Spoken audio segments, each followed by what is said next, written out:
So the recording is started. Okay, good afternoon. So today we are going to see about the environment current affairs. So for the last 1 year. So first thing, I'm going to share you the entire slides. So we have around 120 slides or something. So you have to give me only 1 day time. That is probably by tomorrow afternoon, because some more I need to add it. And by maximum by tomorrow afternoon, definitely this entire slides will be put in the group, Telegram group. So you can use it. So that's the first thing.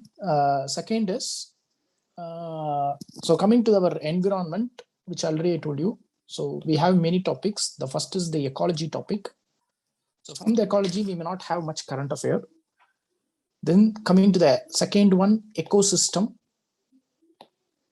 Of course, in the ecosystem, definitely 1 or 2 current affairs right now you may find it. Of course, we can discuss about corals and all. Number 3, biodiversity. This is a very, very exhaustive area, which I already told you. Lot of species, lot of wildlife sanctuaries, national parks will come in the biodiversity. So we have many facts. So here you don't have any other option. Do multiple revision. So already in the Hindu newspaper, probably you would have seen some national park, wildlife sanctuary and species and all. So now I'm going to give you some more species which you can add on to it. And these species, please try to do multiple revision. Otherwise, you will forget it, because factually they can ask it. So a major part will be biodiversity in the current affair. The fourth part will be the pollution. As the pollution, we will be discussing some of the current affairs related to air pollution and water pollution. Especially in the air pollution, we will discuss about the BS6 scrapping policy and other things and all. And the fifth one, climate change.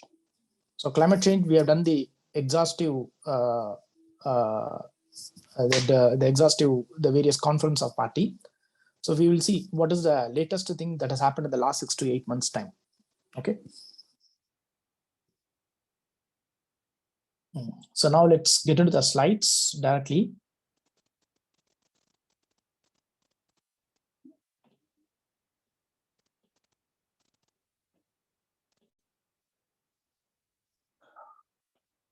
Okay. So now I hope that you will be seeing this PPT.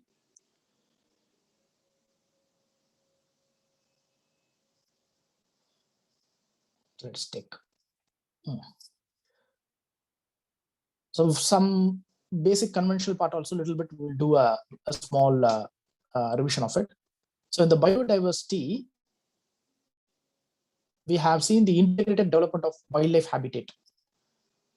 So this is a very important program, integrated development of wildlife habitat. Actually, this is a program which money is given to all the states and union territory for the conservation of wildlife and also the protected area. So under this program, already I told you, there is a recovery program. So the program name is called Recovery Program for Saving Critically Endangered Species and Habitat. So this program is specific for some of the important top species. So today, totally around 17 plus 4 plus 1. So approximately 17 plus 4, 20, 21, 22. So right now, 22 critically endangered species has been identified under this program. Please keep in mind, when I say critically endangered, most of the species may not be critically endangered. Some species will be least concern. So globally, it may be least concern, but in the Indian context, it is critically endangered. So in the class itself, already we have discussed it. So anyway, you can see this. So these species, why am I again showing this? These species, before your exam, please try to see the, some information about it. So start from Asian wildlife to Asiatic lion, so vultures, because every year they used to ask on any one species. So if you ask me vultures, they've asked it. I think last year they asked on swamp deer. So snow leopard, they didn't ask. There is a chances this year they can ask. Turtles, they used to ask. Okay, so that is what this 17 plus the 3 species, the 4 species, 17 plus 4, which was already, has been declared as a critically endangered. That is recovery program. So recently what was added is the caracal. So for some batches, I would have told you the first batch 1, batch 2, and definitely this, I would have not told it. Caracal. So what is caracal? Caracal is nothing but a desert cat. So caracal, it is the 22nd species that has been added in the recovery program. So normally in any recovery program, if any species has to be added, it will be done by the NBWL and also the Ministry of Environment. Okay, coming to the Caracal. Caracal is a medium-sized wild cat. It is nothing but a desert cat found in Rajasthan and Gujarat. That is the western part of Rajasthan and Gujarat. So factual information is very important. Its status is least concern. So IUCN status, it is least concern. But in India, it is declining. In Asia, it is declining. So keep in mind, it is only least concern as far as the IUCN status. But in the Asia, it is declining. But in Africa, it is increasing. In other parts of the country, it is increasing. So normally a caracal, a wild cat, generally they have a long leg. So obviously a short face. And it will have a black hair at its tips. So it's the caracal, the name comes from the Turkish. So why it is called caracal means in the Turkish language, of course, they have a meaning. Of course, we call it as a caraculak. It is called black ear. So normally the caracal ears will be black ear. So from that only the name is derived. So what type of a species it is? Basically, it is a carnivore. It is a nocturnal. Nocturnal, most of the time, nighttime it will be very active. And the one important feature is it is highly secretive and difficult to observe. So it's not so easy to see the species. It's very difficult to see the species. Most of the time it will be very, very secretive. So in Africa, they say that it is flourishing, but in Asia, it is declining. Okay, in India, of course, caracal, you will find it in Rajasthan and Gujarat. The major national park or any protected area that is connected is Sariska Tiger Reserve, Ranthambore Tiger Reserve. That is connected. Because last year, they asked, I think last year, they asked a question on Great Indian Bustard, because which came in the newspaper. But they didn't ask any question directly on Great Indian Bustard. Immediately they went and asked, Great Indian Bustard is found in which national park? Is related to which national park or something. So caracal, of course, since it can be found in many national parks and other of Rajasthan and Gujarat, but Sariska Tiger Reserve and Ranthambore Tiger Reserve is a major one. Okay, that's the first thing. The second is coming to the wetlands. So right now, we have approximately 46 wetlands, Ramsar site. So try to see the latest wetland and associated. The 42nd wetland. The 42nd wetland is, it's found in the Ladakh Sokar wetland complex. Sokar, T-S-O-K-A-R, Sokar. This wetland is found in the Ladakh. It is in the high altitude wetland. Obviously, it is in the high altitude wetland. Basically, this wetland, it consists of two main water bodies. The one is called Satspuk So and Sokar.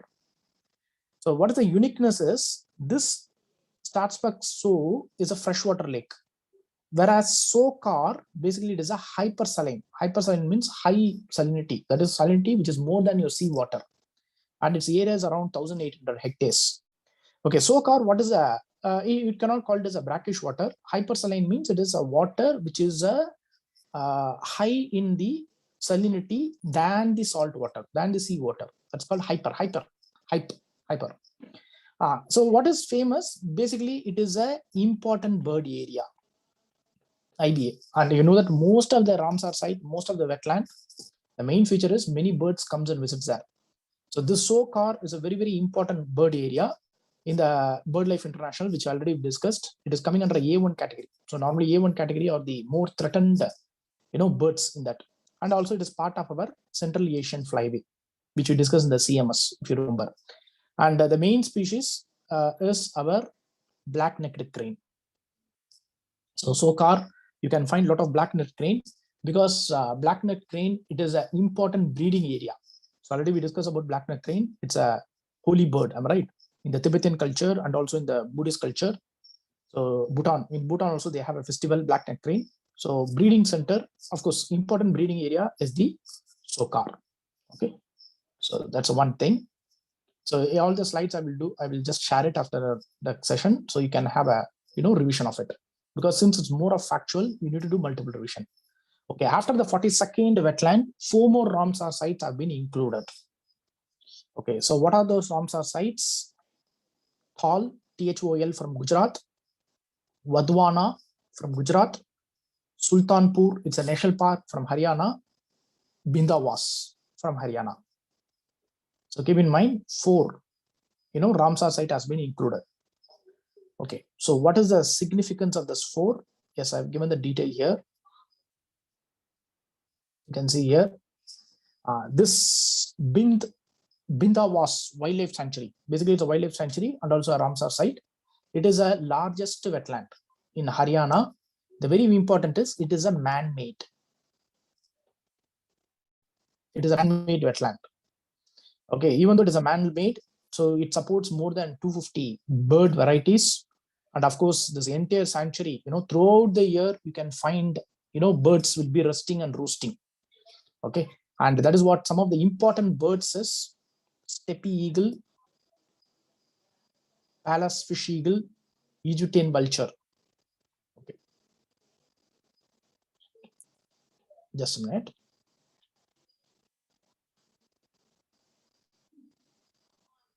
So Pallas fish eagle, black-bellied tern, Egypt vulture. These are the birds you can find it here. The second is Sultanpur National Park. So it is a national park in Haryana. So it also supports a lot of winter migratory birds, local migratory wind birds. So more than 220 species of birds is available in the Sultanpur National Park. Some 4 to 5 years back, there was an issue related to bird flu in the Sultanpur National Park. So many bird died, some around 5 years back. Many bird died in the Sultanpur National Park because of the flu. Then comes the Thal Lake Wildlife Sanctuary. So it is in the Gujarat, which is in the part of the Central Asian Flyway. So it also supports a lot of our birds, which is more than 320 varieties of birds is supported.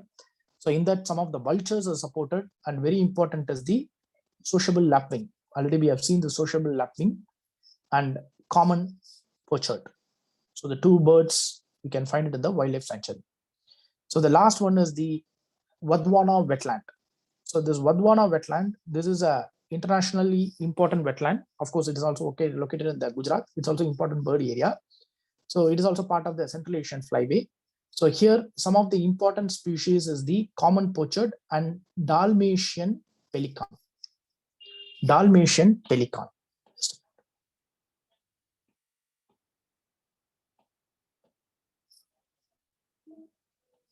Dalmatian pelican. Okay. So these are the wetlands. See, this 4 wetland, I'm not saying it's a high altitude wetland. High altitude wetland means this is what? Sokar Basin in Ladakh. It's a high altitude wetland. Okay. So Thal, Wadhwana, Sultanpur National Park, and Bindawas. Okay, wildlife sanctuary. So you may get only as a factual question. Then comes a small report. This is a report brought by WWF, Worldwide Fund for Nature, and UNEP. This report is based on the human-wildlife coexistence. It's nothing but man-animal conflict.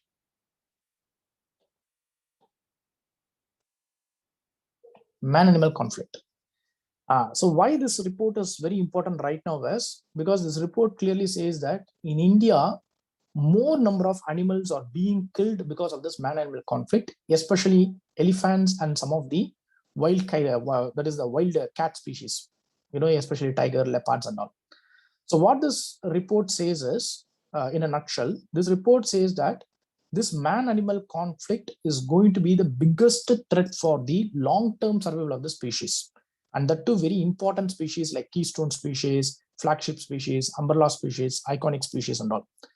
And they also predicted, this WWF and UNEP predicted that more than 75% of the world cat species have died because of this man-animal conflict.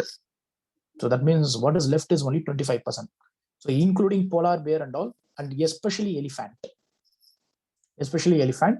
And also they said that from 1970s, if you see, it is global wildlife population has reduced by 68%. Okay, so that means the majority of the animals have died in the man-animal conflict after 1970, because after 1970, a lot of development takes place, coal mining and all.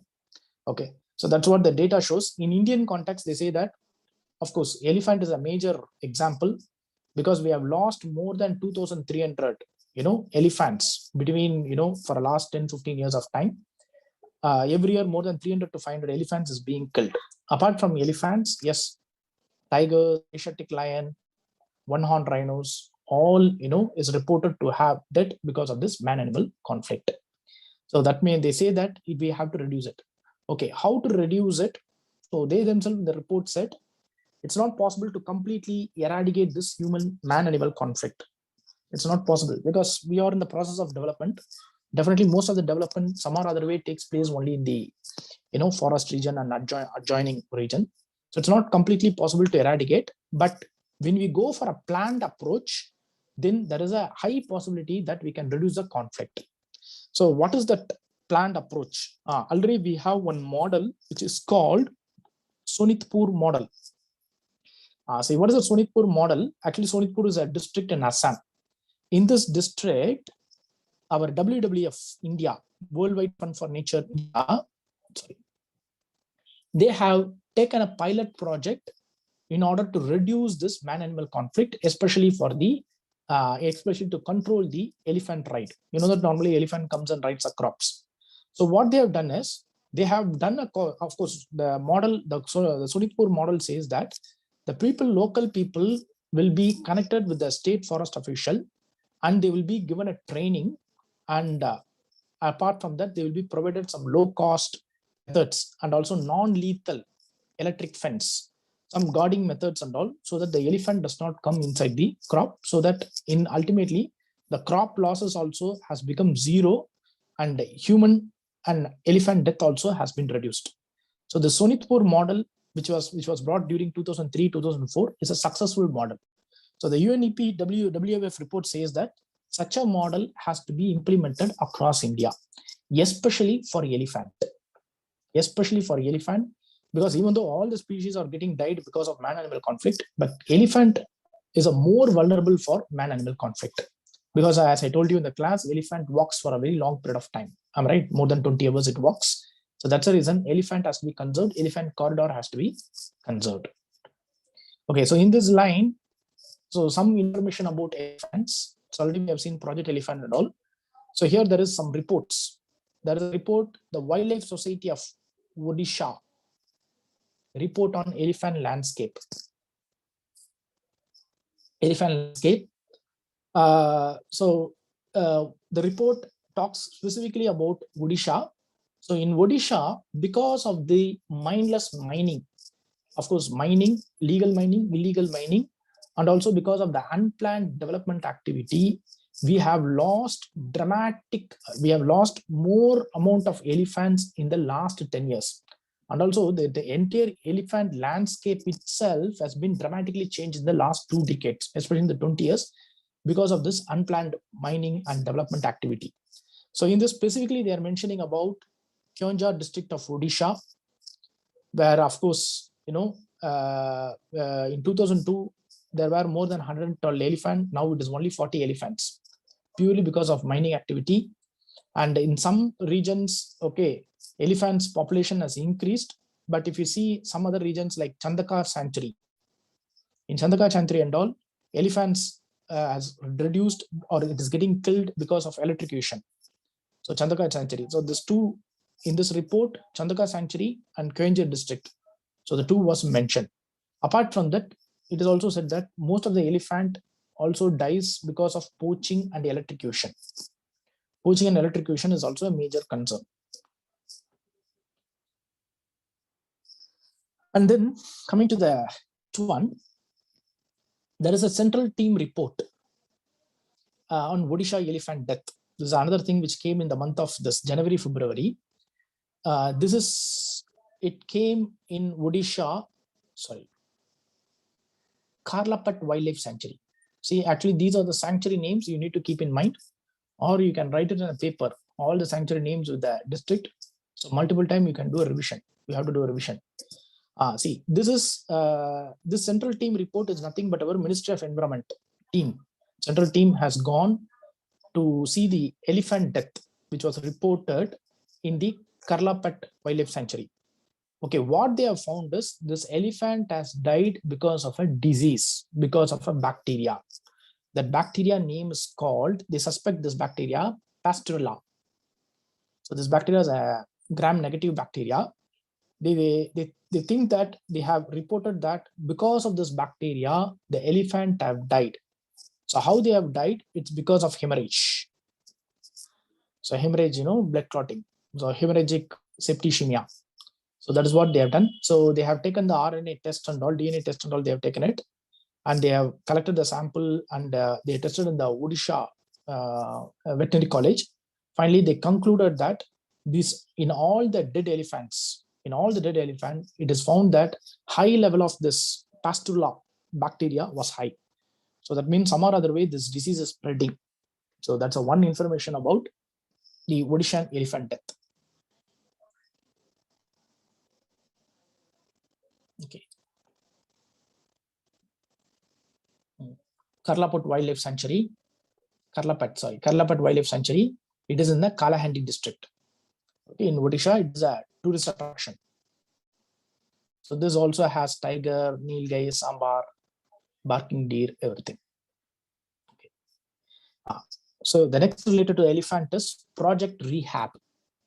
The Project Rehab is nothing but reducing elephant human attack using bees. So what they are going to do is, this is a project. This project, we are going to have a fence, a bee box, bee box fence in the elephant corridors, wherever the elephant. So wherever, suppose you assume this is so this is where the humans survive. So assume this is the elephant zone. So between the zone between the human and the elephant, so where the interaction happen, in that region, they may go for a fence. So in that fence, they are going to make a fence because of this bee box. Okay, so they are going to train the bees and they are going to write. So what is the purpose is, now you know that the bee will give a vibration. All right, this vibration or buzz, normally we call it as, this buzz or the vibration irritates elephant. And also most of the time, sometimes one or two bee comes, generally there is a chances that the bee may, sting them, may bite them in the trunk and all, or in the eyes, fearing that the elephant may not enter the particular territory. So by that way, the human man animal conflict can be reduced. So here they find that this is very, very effective. So that's the reason they have taken it. They have started in Nagarhole National Park. You know that Western Ghats, Karnataka Western Ghats is a region where you have the largest number of or the largest density of Asian elephants. So here they started with the Nagarhole National Park. So to use the bees to control the elephant. So most of the time, the sound, the vibration of the bee itself will irritate the elephant, prevent the elephant to enter into the territory. By that way, we can reduce this man-animal conflict, especially in the elephant. It also seems to be a little bit successful. That's the reason they are trying out. Okay. This is about the elephants. Now coming to the tiger. So we have any news related to the tiger. The one is, there is a accreditation. The accreditation name is called Global Conservation Assured Tiger Standards Accreditation. Okay. So what is it is? Basically, it is a accreditation, means it is something like a certification. It is a conservation tool. So conservation tool in the sense is, if you have a tiger reserve, let me say any tiger reserve. So you have to manage the tiger reserve, am I right? Management of the tiger reserve. Okay, for this management of the tiger reserve, you need to have best practices. See, any country can manage their tiger reserve through any method. Okay, there can be any methods or any strategies, any policies they can have. But if you want to effectively manage any tiger reserve so that you can maximize the tiger, so that the ecology balance will be good, then you need to go for a best standards, best practices, best standards, tools and all you need to have. Management techniques, I can say. Now, that is something called the Global Conservation Assured Tiger Standards. So now, these standards have been implemented in some of our tiger reserve. We have more than 51 tiger reserve. In that 51 tiger reserve, initially we have started with 20 tiger reserve. Out of the 20 tiger reserve, 14 tiger reserve has got this accreditation. That means this 14 tiger reserves, I can say it has got a accreditation certification. That means it is nothing but it is the best standards, best management practices followed in this tiger reserves. That is what I can say. So comparing with other country, of course, 14 tiger reserves getting a certification is only in this country, only in India, even though this is being applied in 7 tiger range countries.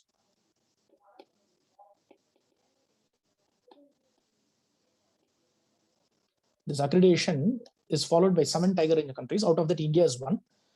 Of course, India only has achieved this 14 tiger reserve. So what are the 14 tiger reserve? So in Assam, Kaziranga, Manas, Orang. So Madhya Pradesh, Satpura, Panna, Kanha. Maharashtra, Pinch Tiger Reserve. Bihar, Valmiki. UP, Dudhwa. West Bengal, the major Sundarbans, mangroves. Kerala, a very important tiger reserve, Paramikulam. It's a very important tiger reserve. Karnataka, Bandipur, and of course, Tamil Nadu, Mudumalai and Anamai.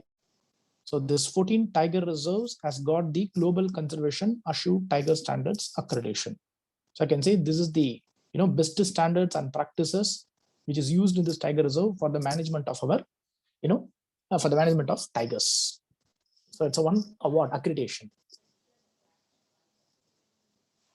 Paramikulam, why it is very important? It also has a dense tigers. Number of tigers in Paramikulam.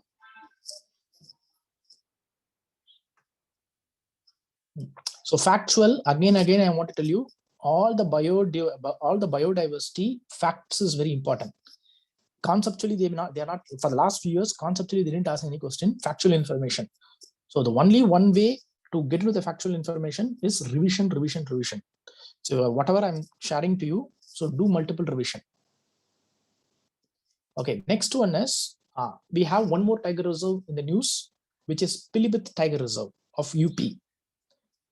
Pilibhit Tiger Reserve, it has got an award that is T×2 award. It is nothing but Tiger into 2. So already we discussed about the Tiger into 2 program. That is double the tiger, right? So which was decided in the Petersburg summit. We have to double the tiger. So in this way, in this thing, this Pilibhit Tiger Reserve has reached the tiger, double the tiger. So why this is very important news is they have done it in 4 years itself. So actually, if you remember our previous slides, of course, in the tiger, when I was discussing about tiger reserve, so that the thing is the Chinese year. So we have a time of 12 years. So at least you can take 10 years to double the tiger. But this Pilibhit Tiger Reserve, they didn't take 10 years. Within 4 years itself, they have, double the tiger.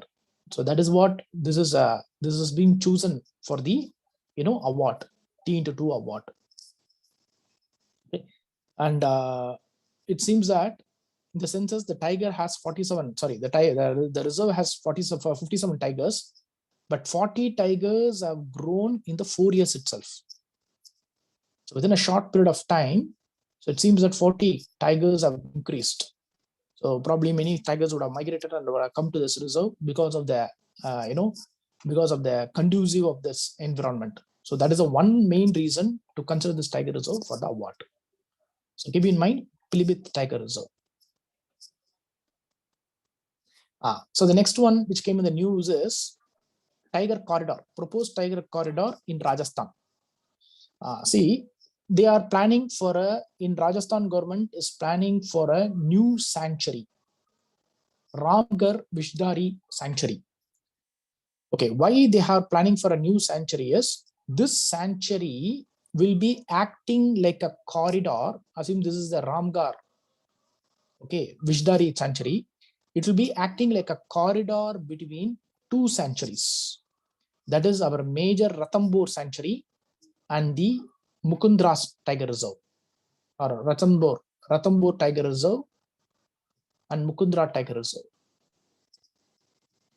So this is what it's going to become like it's going to become like a transition zone. Okay, what is the need for it? Why they have to bring it? The reason is it seems that the Ranthambore Tiger Reserve population has increased dramatically. And today also there is a one important news is there, that is right now, you know that we have approximately reached 3,000 tigers, approximately 2,900, 3,000 we have reached it.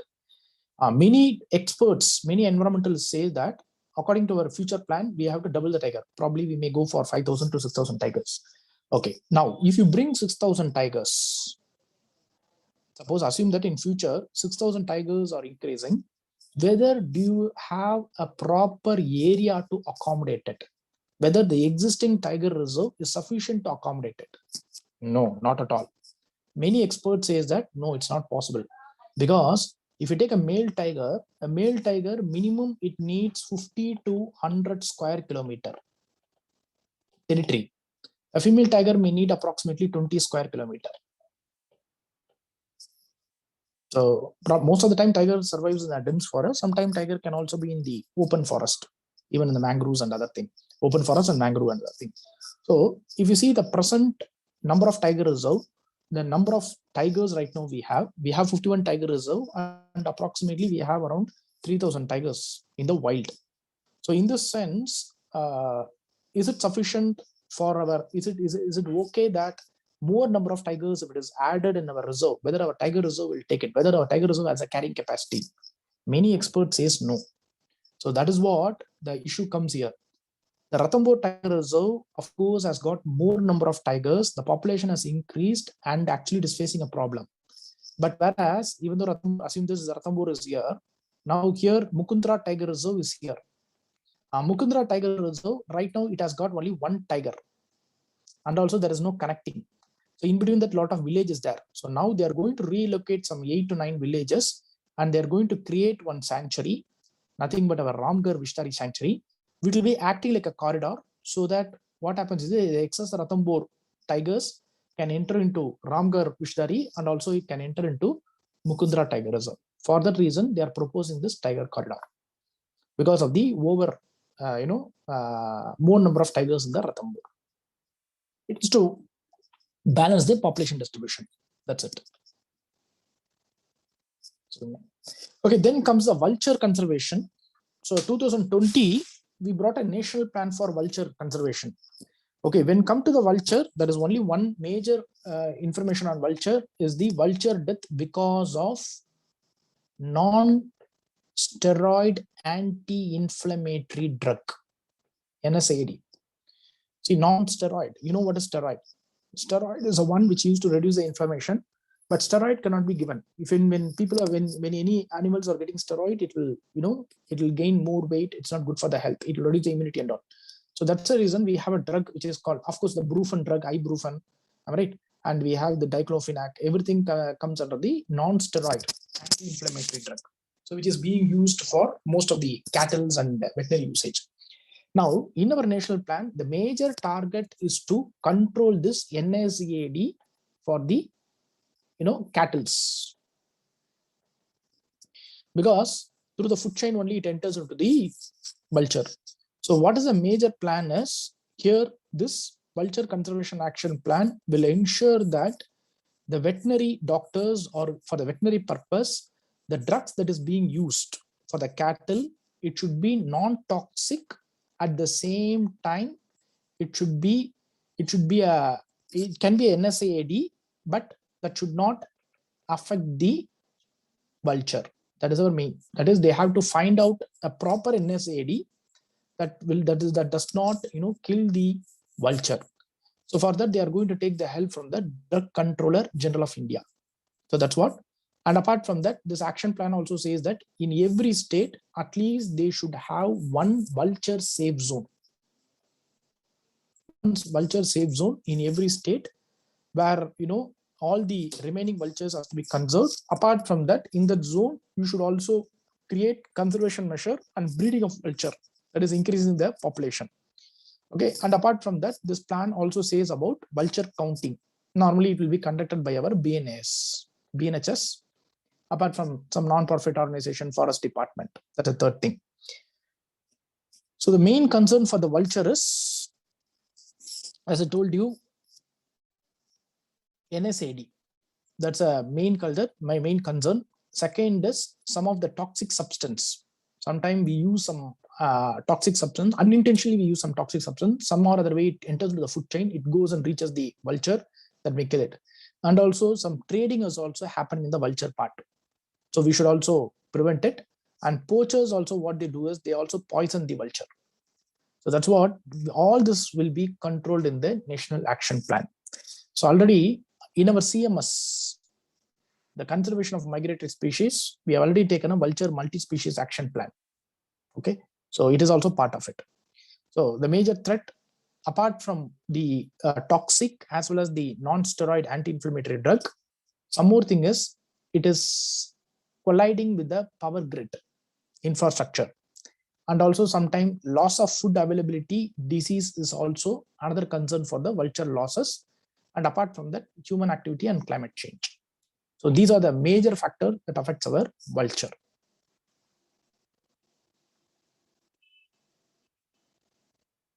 Okay, dolphin.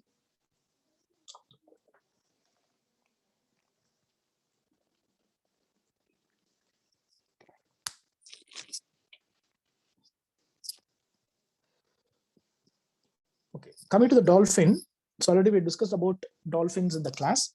So here, the major dolphin is our Gangetic River dolphin. So in order to conserve the Gangetic River dolphin, we have created a dolphin research center, National Dolphin Research Center, which is going to come in the Patna. So it is going to come near the Ganga River. So probably 200 meters from the Ganga River, they are going to construct it. So hereafter, this research center is going to take all the research related activity to dolphin as well as the conservation measure. So this Project Dolphin, which we already started, it is in line with our, Project Tiger. So how Project Tiger conserves the tiger, the same way Project Dolphin has been done. So main idea is to increase the dolphin population. So right now, dolphin, you know that mostly it is in the Ganga River. So we know what are the threats normally associated with the dolphin. We have approximately 3,000 dolphins, and most of them, it is in the Bihar in the Gangetic. So that's what we want to further increase the dolphin population. So that's the reason we have brought this National Dolphin Research Centers. Coming to the next one, Odisha is the only state to have all three species of crocodiles. So already in the class, I told you that when you come to the crocodilian, so we have one is the mugger crocodile. Sorry.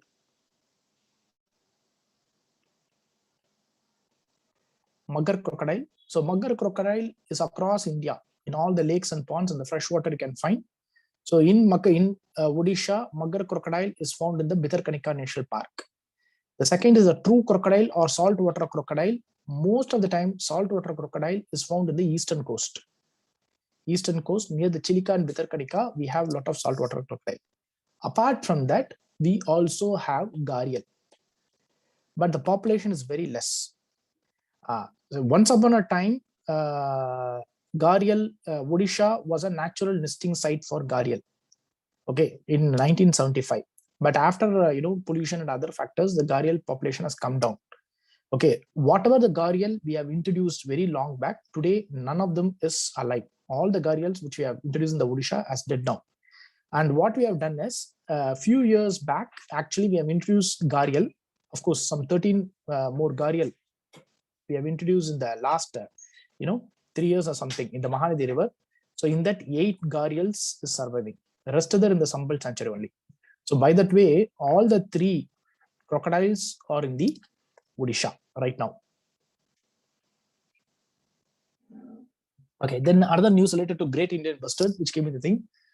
So Great Indian Bustard, you know that most of the time it is found in the open land. Okay, grasslands and open land, wide open land. Coming to the Great Indian Bustard, basically it is a slow moving bird. It does not have a proper vision. So the frontal vision is very poor. And of course, it will have the habit of scanning earth. So while flying over the flat grasses, the concern is it is right now, it is colliding with the power line. Okay, why the thing? Because most of the Great Indian Bustard, it survives in the open land. Okay, open region. Now, this open region is also a a boom for our renewable energy, like wind energy and solar energy. So most of the wind energy, solar energy is located, solar projects and wind projects is located in the open land because it is the ideal location. Now what happens, you see, it is coming in the way of Indian bustard. So one side, in order to meet the Paris Agreement, we have to increase our solar and wind energy. So the best place, the ideal location is your open region. The other side, it is becoming a setback to the bustard species. So what Wildlife Institute of India survey have done is, they have said that 80 kilometer of power line, it is crossing the Thar Desert. Rajasthan, as of now, it has killed 4 bustard species during a single year because of the high transmission wire. Okay, most of the time the bird dies because of the electrocution or collusion. Okay, and this issue also went to the Supreme Court. So what Supreme Court has told us, Supreme Court said that, so whatever 20 gigawatt of the solar project and wind project, okay, power line, try to lie it in the underground. So that it will not disturb the Great Indian Bustard. But the thing is, if you want to keep it in the underground, you may have to spend minimum $4 billion. That is the extra cost. So that's the reason it does not seem to be feasible. So some or other way, we need to find a solution to, control this Great Indian Bustard getting affected by the power line, mostly power transmission. Then some species we will see, blue-finned mahseer. Blue-finned mahseer.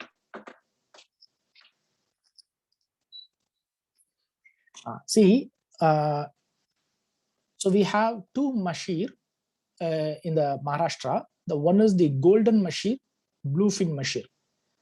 So what is the uniqueness is, this particular fish is conserved by Tata Group.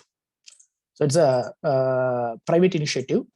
So the Tata Group is involved in the conservation of this blue-finned and golden mahseer for the last 50 years in the Lonavala. So Lonavala is a mountain in Maharashtra. So what Tata Group has said is, this blue-finned mahseer has moved to the least concern. Least concern because it is removed from the red list. So earlier it was in the red list category. So right now it has moved out from the red list category.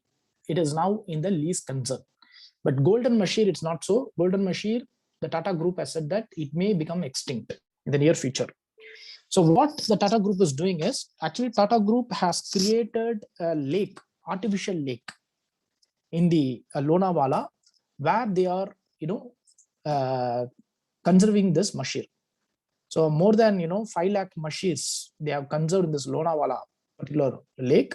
So artificial conservation, and once they conserve, they give it to various other people for for selling and other purpose, because this particular fish has got a high market price, and also it's good for aquaculture. So they breed it and they give it to all the private, they sell it for aquaculture and everything. So the Tata Group has said that the blue-finned mahseer, now it has moved out from the red list. Today it is least concerned. Whereas the golden mahseer, it may become extinct in the near future. This is what they told. So it came in the news a few months back.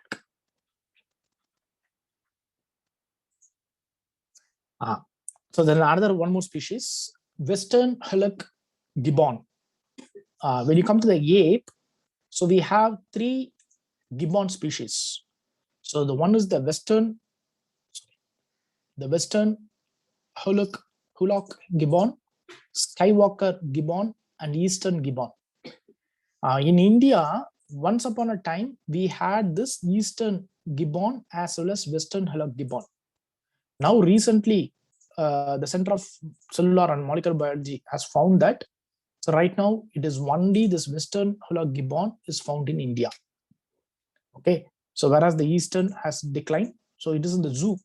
Captive means yes, it is in the captive, but in the naturally, it is only the Western Hillock gibbon is found. So according to it, right now the status is endangered. Status is endangered.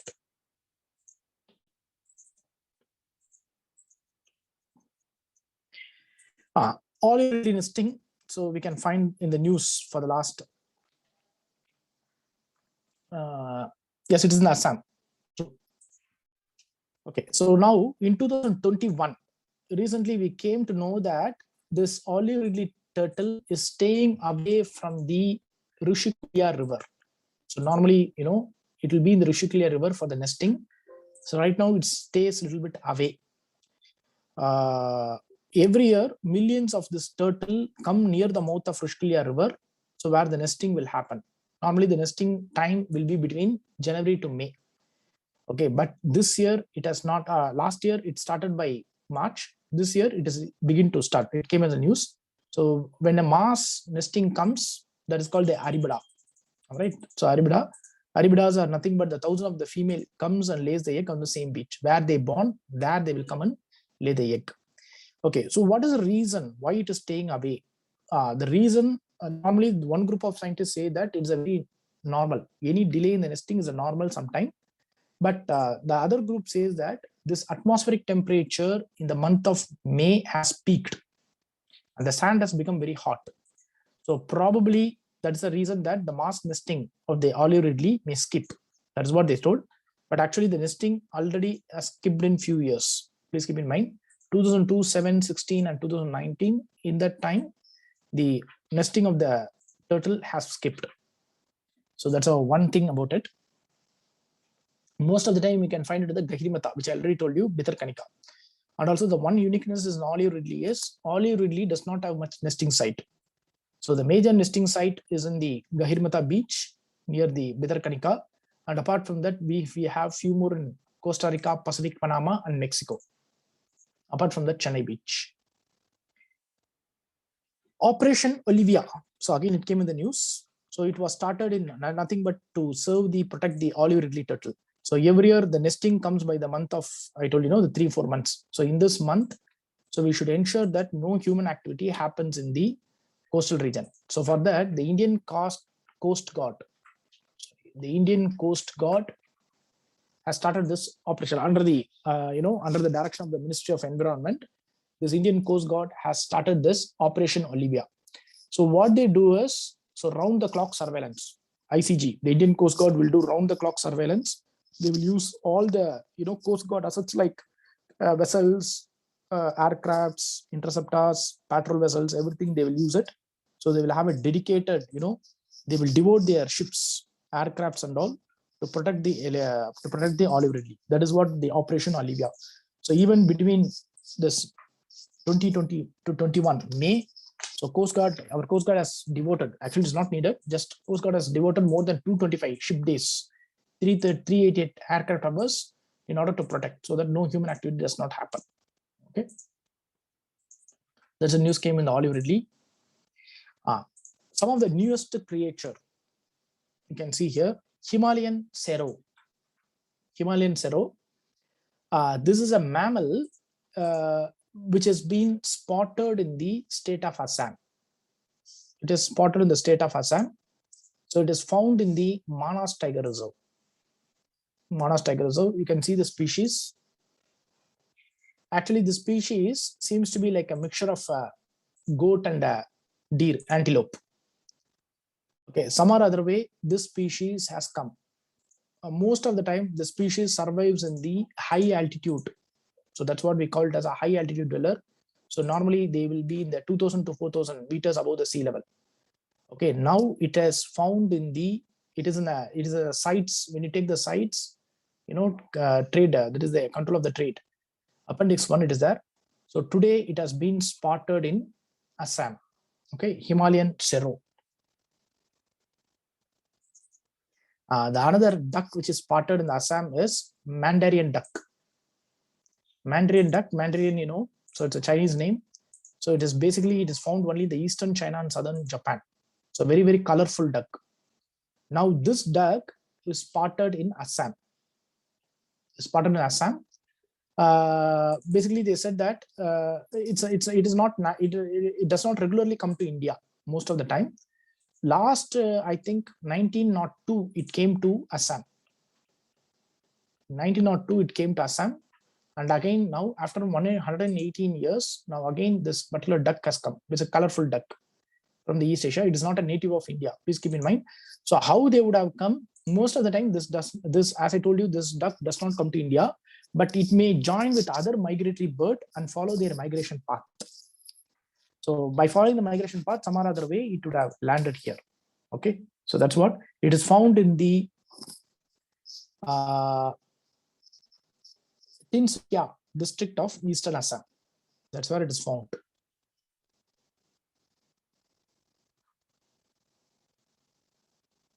Yeah, it comes in groups. Then coming to the Western Indian Ocean, a new species, again, a new population of blue whale they have found. So the scientists have recently found the evidence that there is a new population of blue whale in the Western Indian Ocean. Western Indian Ocean, actually this population is discovered for the first time. Okay, it is discovered for the first time. So normally you know that all the whales use this echolocation. Echolocation is nothing but using the low frequency sound.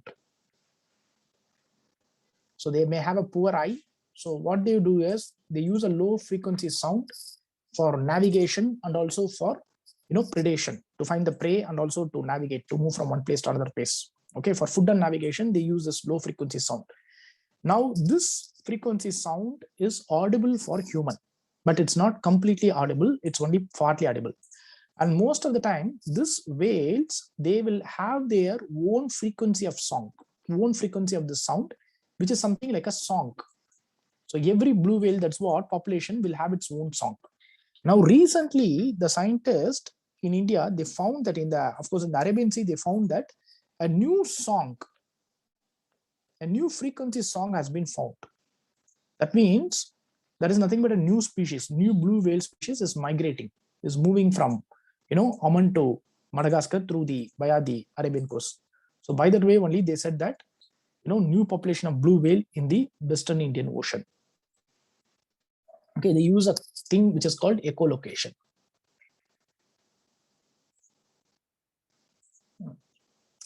Blue whale, one more information. It is a very, very important species. It's a highly protected species in the CITES and also in the red list. It's an endangered species. Once upon a time, it was very abundant in the ocean, but because of the hunting, almost it reached to extinction. The next species is Malayan giant squirrel or black giant squirrel, in danger. Right now it is in danger. If you come to India, in India we have 3 squirrels. We have 3 giant squirrels. The one is the grizzled giant squirrel, which already we discussed in the class. Then Indian giant squirrel and Malayan giant squirrel. These are the 3 squirrel we have. So normally this animal, if you take this Malayan giant squirrel, it is native to Indo-Malaysia region, but it is spread across South and Southeast Asia. So now the thing is, in India, the species is spotted in the Kaziranga National Park.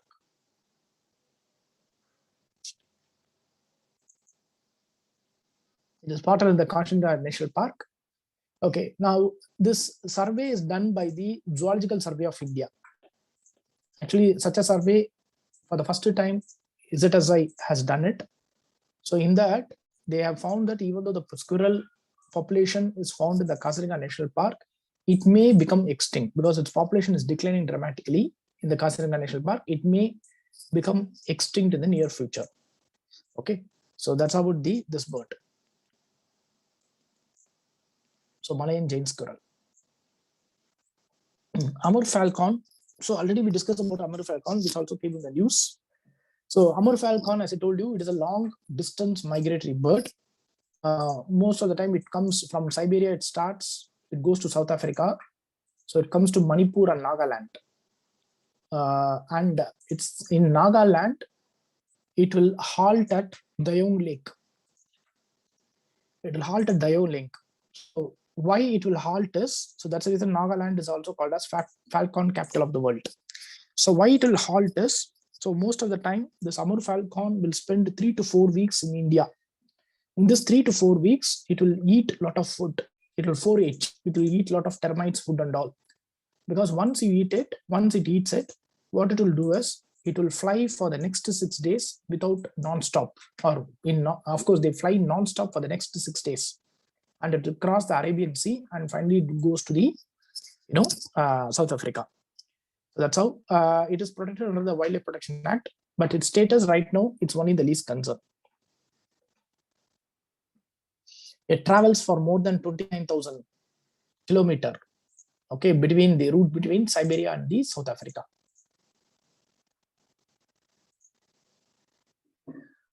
So coming to the snow leopard. So we have some information. We have Project Snow Leopard.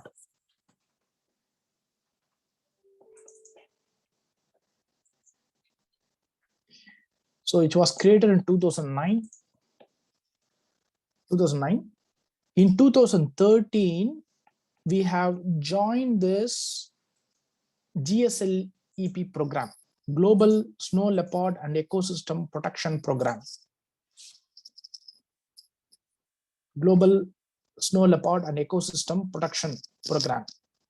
So basically, it is a intergovernmental alliance of 12 snow leopard range countries. So snow leopard, it is found in 12 countries.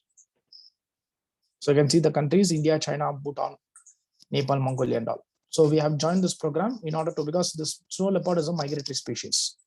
Okay, coming to India. So it is not in the slide, just I will give it. In India, where it is found? In India, it is found in 3 landscape.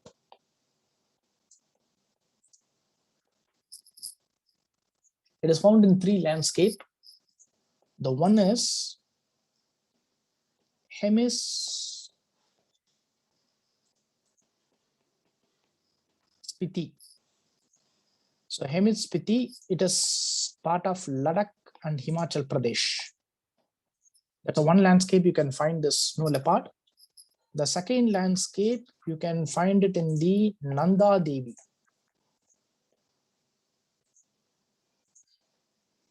Okay, Nanda Devi Gangotri. Nanda Devi Gangotri, it is part of Uttarakhand.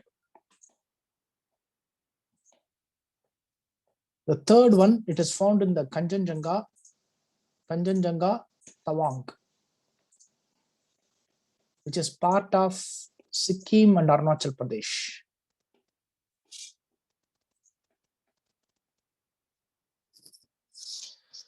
Okay, so what we have planned is, there is no specific target.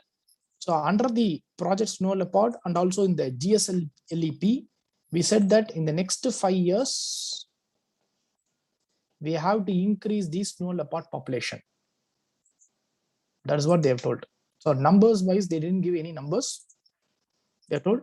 So these are the 3 landscapes. Please make note of it. Hemis Spiti, Ladakh and Himachal Pradesh, Nanda Devi Gangotri. That is part of Uttarakhand, Kanchenjunga and Tawang. So part of Sikkim and Arunachal Pradesh. This is where, so we have this snow leopard.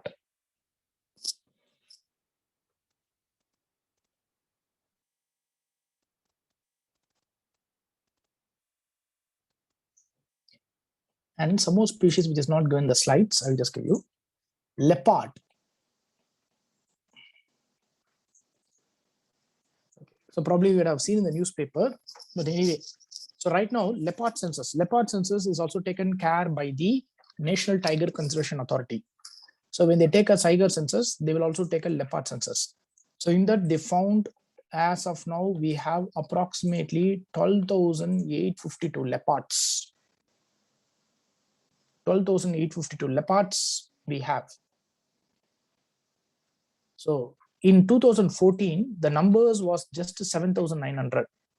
So that means it seems that 60% increase has happened in leopard population. 60% of leopard population increase has happened. Okay, almost in the 7 years of time. So where more leopards are found? Madhya Pradesh, order is, second is Karnataka, third is Maharashtra. These are the top 3. Okay, and also they say that now leopard population, what they have counted is mostly from the forested tiger range. Okay, forested tiger range only we have counted, but we have not sampled. So where and all not sampled is, that is not taken as leopards not only found in the forested tiger range, leopard is also found in the non-forested. When I say non-forested, it is also found in the coffee tea plantation. It is also found in the higher elevation of Himalayas. It is also found in the arid landscape and also in the northeast, some of the landscape. Now, these and all were not sampled. Suppose if you take that into account, definitely the leopard population will be more than that. So this cat species is also increasing in India. Just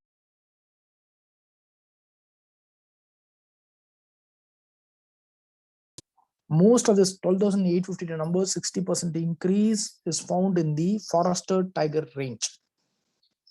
Most of the non-forested range like coffee tea plantation, higher elevation of Himalayas, arid landscape and all, we have not sampled much. Suppose if you take that into account, definitely the leopard population definitely will be more than that. So anyway, it has increased more than 60%.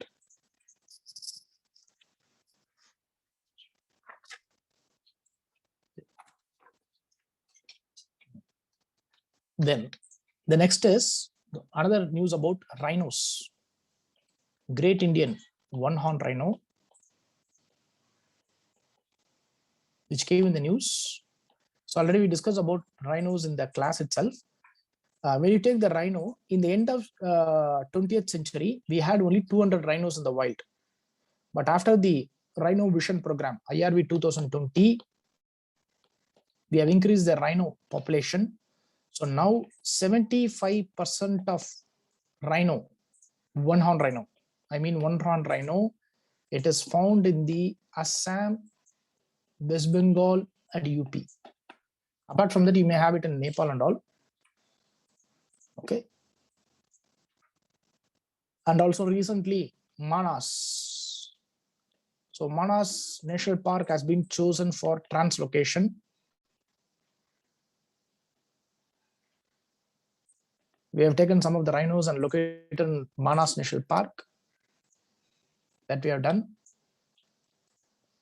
And apart from this, we have launched a national conservation strategy for Indian one-horn rhino. So we want cooperation from other countries where rhino population is there, from Bhutan, Indonesia, Malaysia, Nepal.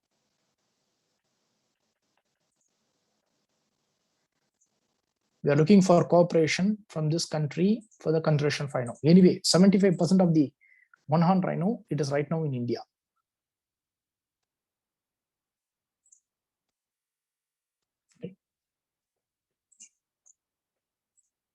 Okay, so that's are the major species we have come. Okay, some of the national park that came in the news. 6th national park in Assam, Raimona National Park. Raimona National Park. So may just make note of the factual information. So this is going to be the 6th national park. So it is found in the Kokrajhar district. Okay, Kokrajhar district. Basically, this is, of course, it will be part of our Manas Tiger Reserve. So this national park will have golden langur, tiger, Asian elephant, clouded leopard, okay, hornbill, spotted bear, deers, and everything. Okay, this is 6th national park. So we have a 7th national park in Assam, Dihing Patkai. Dihing Patkai. So this is a major elephant habitat.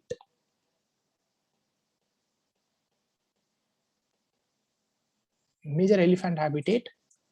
Okay, it will be part of our Dibrugarh Forest Division. That is one. And also we have a concern in this Dihing Patkai because a lot of illegal coal mining is also happening here.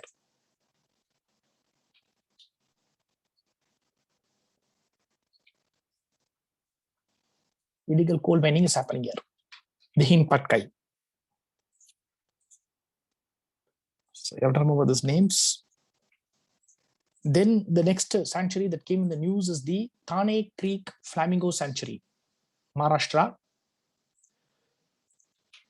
Okay, basically this Thane Creek Flamingo Sanctuary, why it came in the news is they are going to declare a eco-sensitive zone, ecological sensitive zone. This is a second marine, this Thane Sanctuary is a second marine sanctuary of Maharashtra, which is found in the, Thane, western bank of Thane Creek. So now the ministry is planning to notify 48 square kilometer of this sanctuary as a ecological sensitive zone because they don't want the development pressure. So buffer zone, I don't know, that's what. So what is this very famous? This is an important bird area. It's IBA, okay, recognized by the BirdLife International and the Bombay Natural History Society. Apart from that, it is a mangrove site. It's a mangrove site where we have a lot of birds. Okay. Then another factual, Pong Dam Lake Wildlife Sanctuary. It was the news in January 2021, almost 4, 5, 6, 7 months back, because of this bird flu. So this year it may be important. Bird flu. This Pong Dam, it's a wildlife sanctuary. It's a wetland in Himachal Pradesh. So this is a place where you can find a lot of migratory water birds, comes and goes. Here we found that in January 2001, a flu came where more than 5,000 birds got killed. 5,000 birds got killed. But anyway, the department has said that they have controlled in 2021, February itself. Controlled in 2021 itself, but they have resurfaced since late March. Okay, just a minute.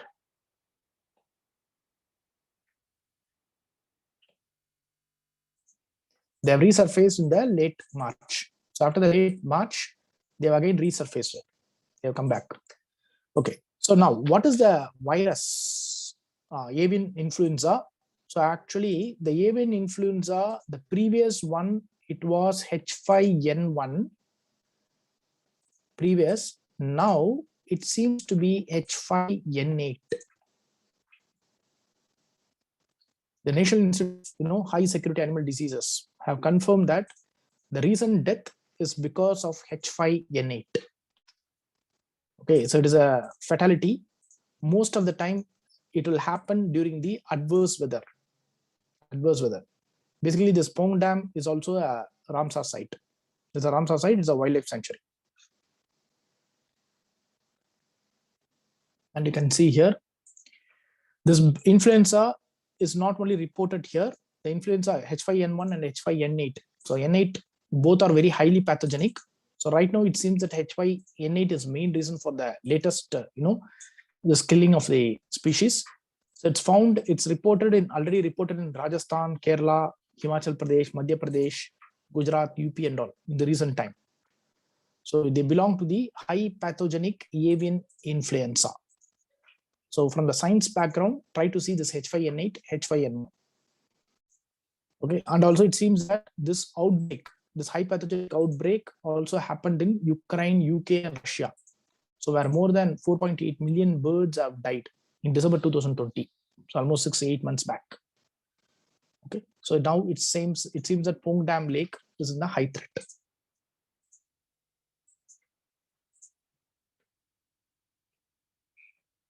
Chances of getting into human, we are not very clear. May happen.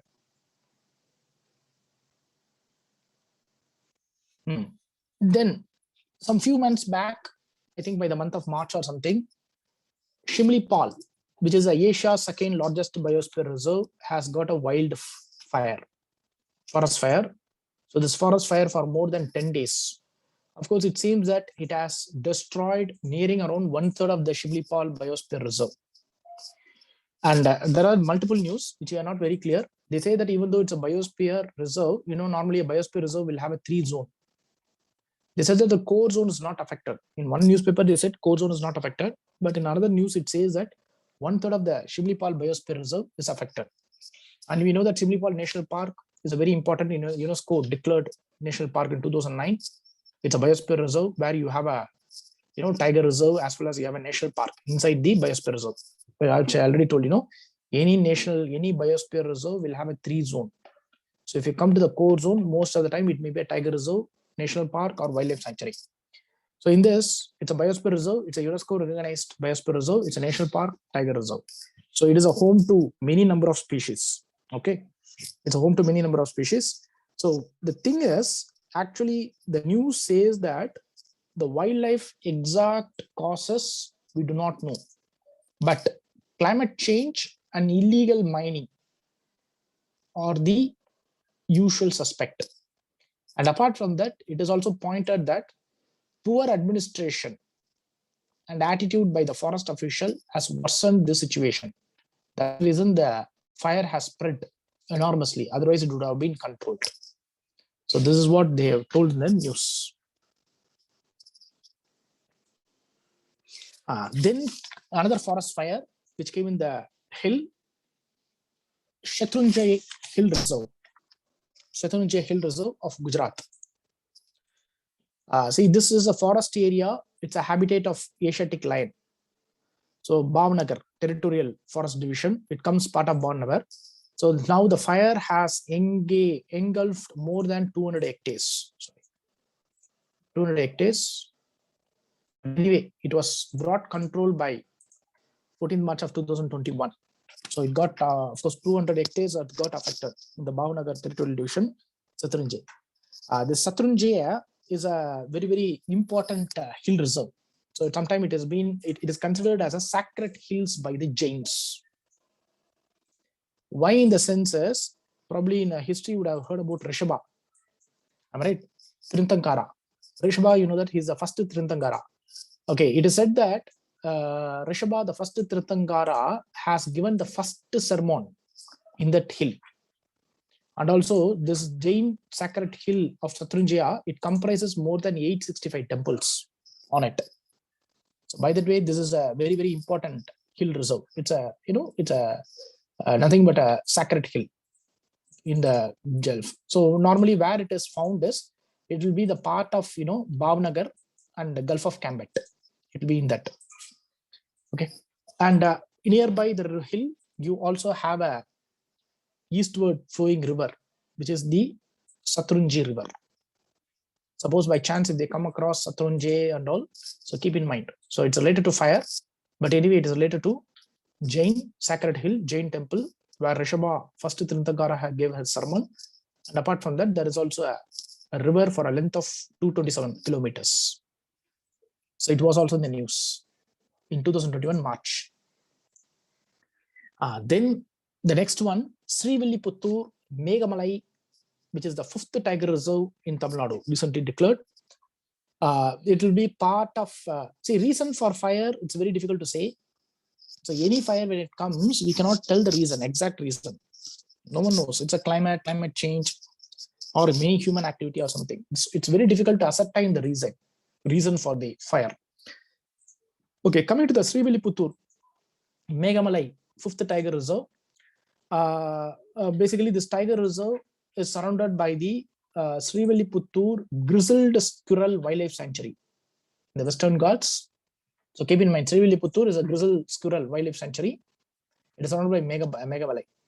Actually, there is a lot of demand in this environmental demand in this area to create a tiger reserve. So which is adjoining, of course, it is adjoining to the Periyar Tiger Reserve. So that's the reason they have created this. It is also part of the Vaigai River. So it will be bordering the Periyar Tiger Reserve. Then the news is about Panna National Park. So Panna National Park, it is included in the World Network of Biosphere Reserve. So Panna Biosphere Reserve. So under the Panna Biosphere Reserve, we have a Panna Tiger in the core zone of a Panna Biosphere Reserve. We have a National Park and Tiger Reserve. So right now it is included in the World Network. Sorry. World Network of Biosphere Reserve. Okay.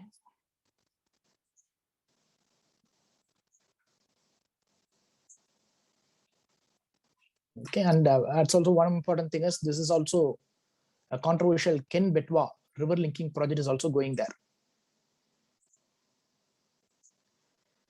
The next one is the small information. Bihar is planning to have its first ever migratory bird festival. So it's going to be a 3-day festival. So for the first time in India, the Bihar is going to plan, of course, in the states, Bihar is going to plan the migratory festival. So this will be jointly organized by the Bhagalpur Forest Division and also the BNHS and other local clubs and all, because this is a region where you can find a lot of migratory bird that comes between, sorry, just a minute.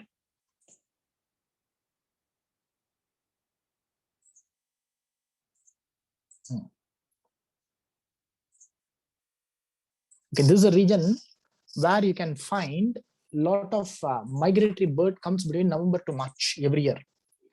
So that's the reason, in order to control the poaching and other conservation measure, they are planning to have a festival. This is going to be a 3-day festival. Okay, so normally it is going to be done in the Vikramshila Dolphin Sanctuary. Okay, where most of the migratory bird comes here. So common migratory birds that comes here, you can just have a look at it.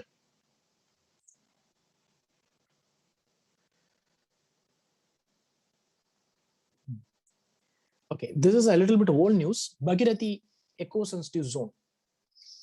So the government has planned in Uttarakshi, Bhagirathi eco-sensitive zone. So any eco-sensitive zone, if they are going to plan, the government it is mandated that the state government has to create a zonal management plan.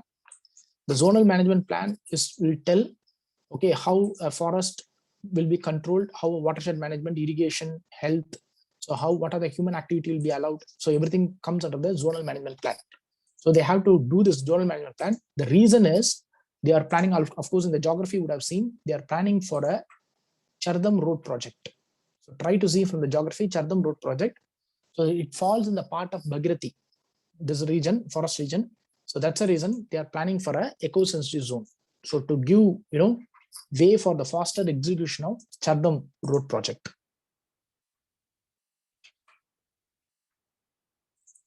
Okay, then comes the blue flag certification. Blue flag certification. In India, we have got, the minister has said that 8 beaches in India has got blue flag certification. So which is around 5 states and 2 union territory. So what are the 8 beaches? Definitely you must see this year. There is no more chances they can ask on blue flag certification. So Sivarajpur, Gujarat, Gokla, Dayu, Kasargod and Pidubidri of Karnataka, Kapad of Kerala, Rushikonda or Vishakhapatnam, Radhanagar of Andaman Nicobar. This Karnataka, again, it's written back. Okay, fine. And then Golden Piri. Okay, now, so we have around 8 beaches has been given. So what is the significance of it? If you see it, the one significance is this 8 beaches, we have got the certification in single attempt. At a stretch, we got it. Actually, no country has got like that. In a single attempt, normally any country, if you take, we have more than 50 countries have got this blue flag certification. So any country, if they take, they will get 1 certification or 2 certification. In a single stretch, in a single attempt, 8 beaches, it's only India. And that too, if you take a countries, most of the country will take 5 years to 6 years to get a certification. But we have got it in less than 2 years. So this is a key success. That is, in a single attempt, we got 8 beaches at a stretch certification. And that too, within 2 years, we got it. Because in the first, of course, in the Asia Pacific country, within 2 years, this is the only country, India is the only country who has got it. Because most of the other country took minimum 5 to 6 years to get it. Okay, and we also have a future plan. So it's right now 8 beaches. Future, we will bring 100 blue flag beaches. Okay, normally, what is the benefit of getting a blue flag? Blue flag, it's a clean, hygiene beach. At the same time, it supports livelihood program. So it will also have all amusement and everything. Okay, so it will ensure. Now, in this regard, India, we have our own eco label. For the conservation of coastal ecosystem, we have our own eco label called BEAMS. So please make note it, BEAMS. So BEAMS is called, it is Beach Environment and Aesthetic Management Services.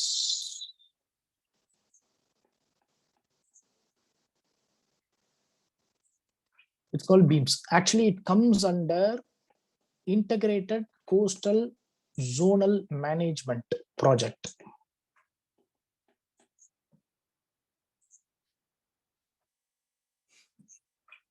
So for all the coastal conservation, we have our own eco label called BEAMS. Actually, it comes under the Integrated Coastal Zonal Management Project.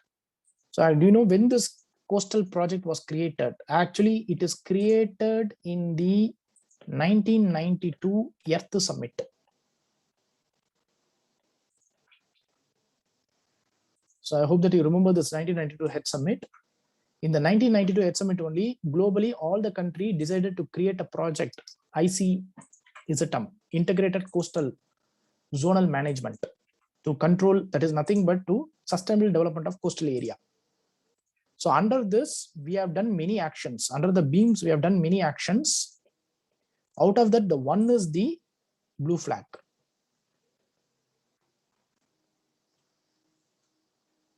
Okay. So the main objective of BEAMS program is to achieve the Integrated Coastal Zonal Management Project, which was, which was signed in the 1992 Earth Summit. So under the BEAMS program, we are doing many activity. Normally what they do is we control pollution, we develop the beach facility, okay, we make it clean, standards, hygiene, everything we bring it. So under this, one project is blue flag certification. So right now we have got a blue flag certification for 8 beaches.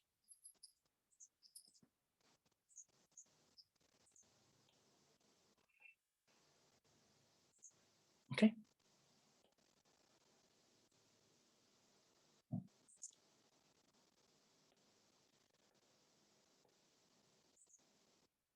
So, okay, break.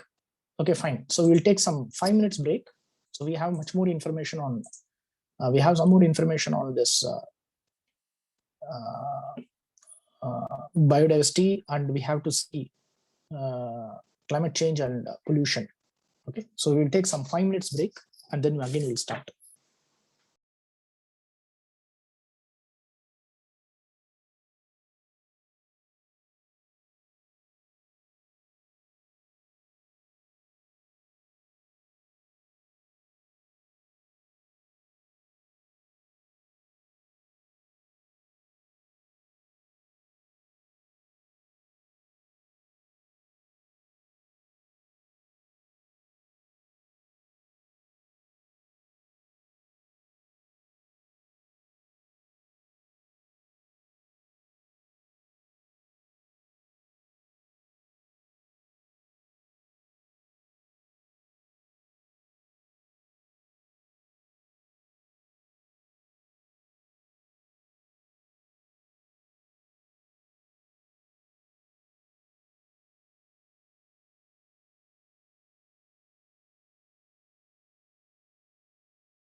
Okay, so we shall start. See, Kasaragod beach is a part of Karnataka only. Okay, so it's not in Kerala. So jurisdiction, it comes as a Karnataka. See, Amur Falcon, most of the time, Amur Falcon, you can only see it in the northeast. Bihar side, it's very difficult to see, I think so. So, yeah. Basically, it will be the second bird festival if Bihar conducts the bird festival. That's right. Kasaragod beach is Karnataka. Okay, now let's little bit rush fast.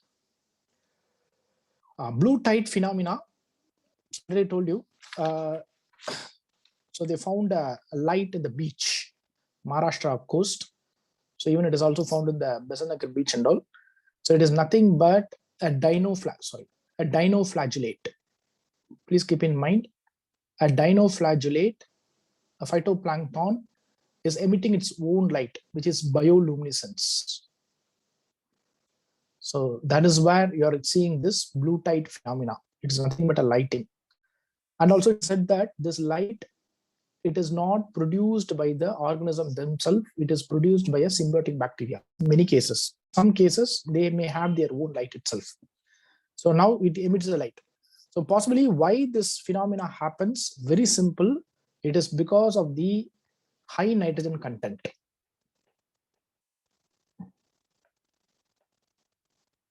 And also sometimes low oxygen. When nitrogen content increases, nitrogen and phosphate increases, nutrition increases, obviously what happens, you see, this dinoflagellate multiplies, proliferates. Because of that, it gives light. So by that way, it destabilizes the ecosystem. So this, I think we already said. There is a project called Trace BioMe project. It's a project, it is supported by CSIR. So it's part of your science and technology. So what is the object of the project is very simple. The object of the project, in ocean ecosystem, we want to map, we want to find out the effect of micronutrients. We want to find out the effect of micronutrients and the trace metals. So we need to know in Indian Ocean how much of trace metals is getting deposited, micronutrients is getting deposited. So by that way, we can predict or sample how the phytoplankton growth and the other organism growth in the Indian Ocean. So it's a science project. Okay.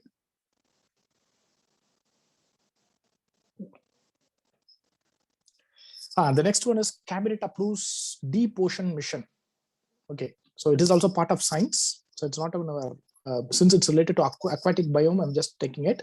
What is the Deep Ocean mission? It is nothing but exploration of deep sea for various resources. You know that in our Indian Ocean, we have an exclusive economic zone and also continental shelf where we can explore. In this exclusive economic zone and as well as in the continental shelf, we can go to the deep, we can drill, and we can take some minerals. So what are the normal mineral? Most of the time, it is polymetallic nodal. Polymetallic nodal. Okay, all the slides I will share to you. Don't worry. So maximum today night or probably tomorrow afternoon, before tomorrow afternoon, they will share the slides. You can see in detail. If it's a major current affair, a little bit I'll spend more time. So if it is a minor of current affair, probably I will little bit rush it fast. So the mission job is to explore our deep ocean, especially our exclusive economic zone, as well as the continental shelf, where we can take resources, especially we can get a lot of rare earth minerals, lanthanides and all. So here we can get some nickel, manganese, copper, cobalt, iron hydroxide. Basically, these metals are used in electronic devices, smartphones, solar panels, and batteries. So that is the main objective of this. So it is also part of the International Seabed Authority, ISA. International Seabed Authority will take care of it. So in order to facilitate it, we do it. So of course, such a technology, deep ocean drilling. Actually, this technology right now, it's available in Russia, US, France, Japan, and China. So India will be the 6th country to join this. So we'll be doing this deep ocean mining. It's another small news. So it came a few months back, by the month of last year.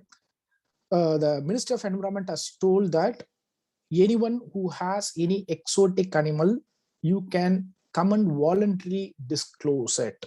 It is called one-time voluntary disclosure scheme. So now you will not be punished or anything. So whatever animal you have, so any type of animal, so probably it could have been acquired illegally or it has been owned without a document. So what you have to do is, once this particular notification is passed, the scheme is passed, so within 30 days of the possession of the animal, you have to come to the chief life warden and you have to inform about the animal, probably your acquisition, the change of possession if you have sold to anyone, or probably the particular species have been died, anything, or finally you need to surrender the animal to the zoo. Okay, you have to tell the details and everything. So why we have to bring is specifically to control the zoonotic disease. This is the main thing. And also to comply with our sites. So exotic species. So that's what the scheme was brought. Now we have some reports. So the first report is UN Decade on Ecosystem Restoration Report. This report is created by UNEP and FAO. UNEP and FAO. Okay, so this is a report for 2021 to 2030. So what this report says is very simple. They say that nation has to commit, all the nation has to commit to restore 1 billion hectare of land. 1 billion hectare of land, I can say that it will be a size of a China. So the next decade, China. In the next 10 years, all the country minimum, you need to commit 1 billion hectare, nothing but equal to the size of a China. You need to do it. So why the report says is, they say that the world is facing multiple threats, especially from pollution, climate change, loss of nature, biodiversity loss. So when this goes on, we will be losing a lot of ecosystem services.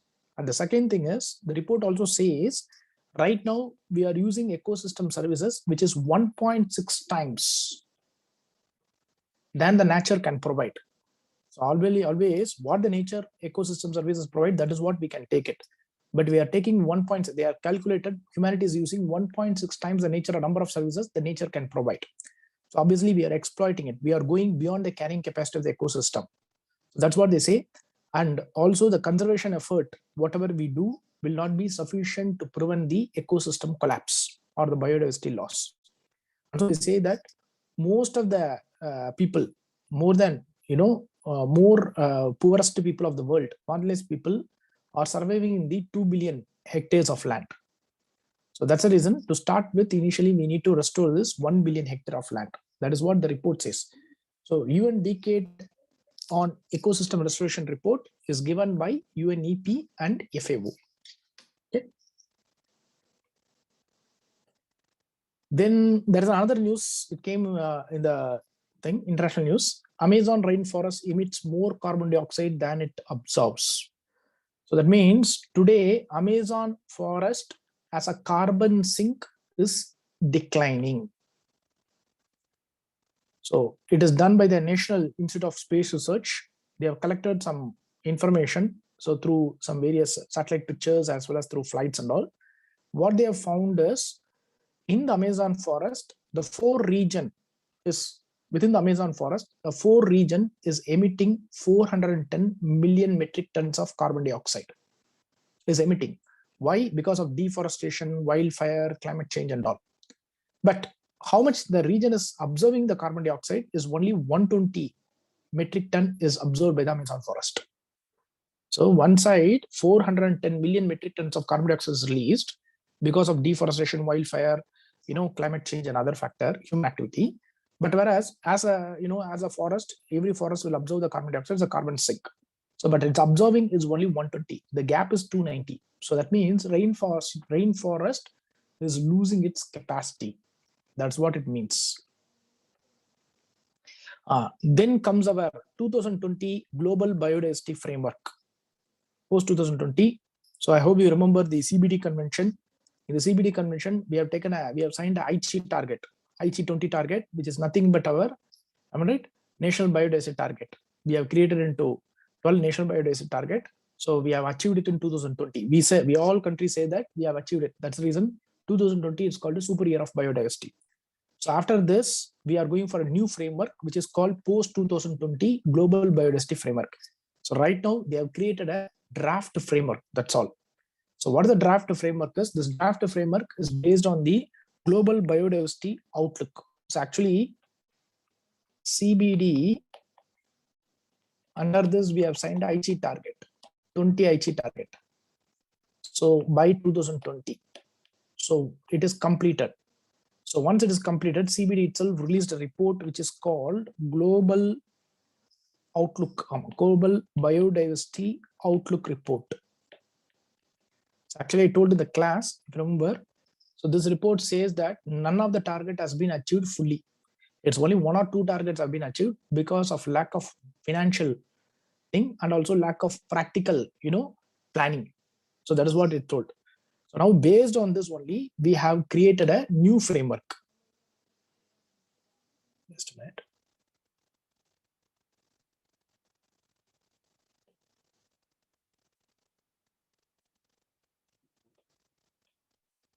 Yes.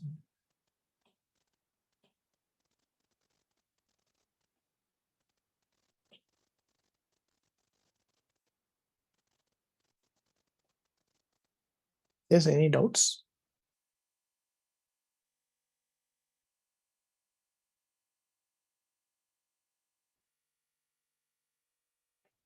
Okay. So this report is created by the Global Biodiversity Outlook report. This report clearly says that Aichi target is not achieved fully. But anyway, so it is over. 2020 is over. Now we are going for a new framework. That is what it's called post 2020. So what this framework says is this framework has now it's only a draft framework. It's not completed. So they say that there will be a 21 target for 2030. There will be 21 target. So in that the major key feature is, so we are going to conserve 30% of land and sea area. We are going to conserve 30% of land and sea area. And also under the new framework, they said that we are going to reduce 50% of the invasive species. The alien species we are going to control. Okay. Apart from that, they also said that we are going to reduce the nutrient loss to the environment by 50%. 50% and pesticide by 2/3. Okay. And we are going to completely eliminate plastic waste. Okay. So this is a target they have given it in the post 2020 biodiversity framework. Okay. Still it's in the draft. So probably, when I share it, you can have a look at it. It's not needed. So this is a old report, State of India's 2020 report. And also that you can have a look at it when I share it. And State of Forest report of 2019. So right now, every 2 years, the State of Forest report will come. So this year, 2021, it has to come yet. So most of the time in this exam, you may not get it. There may be chances that 2019, they may ask. Okay. So here, it is very self-explanatory. I've told you forest cover area-wise, top to bottom. So top 5, percentage-wise, which is top 5. So just given, it's a factual information. So when I give the slide, you can have a look at it. Okay. So it's not needed. Okay. So with this biodiversity, I think we can a little bit close down. So because otherwise it will take more time. Now we will get into pollution.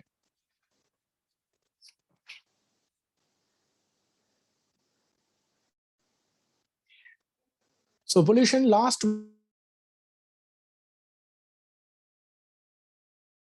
news related to air pollution. So what we have done in this 1 year, now we have created a commission for air quality management. So the President of India has promulgated an ordinance to create a commission.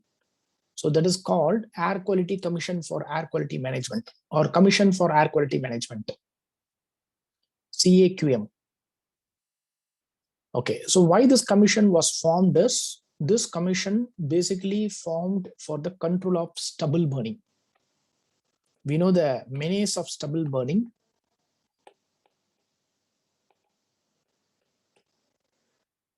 So we have a biggest problem in the stubble burning. So anyway, first we'll see the commission.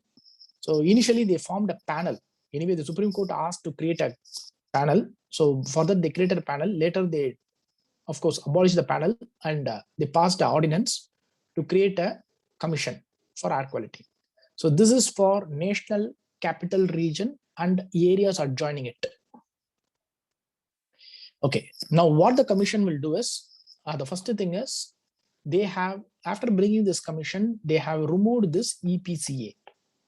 So in the class I told you, environmental pollution, environmental pollution prevention and control authority. All right, so that was removed.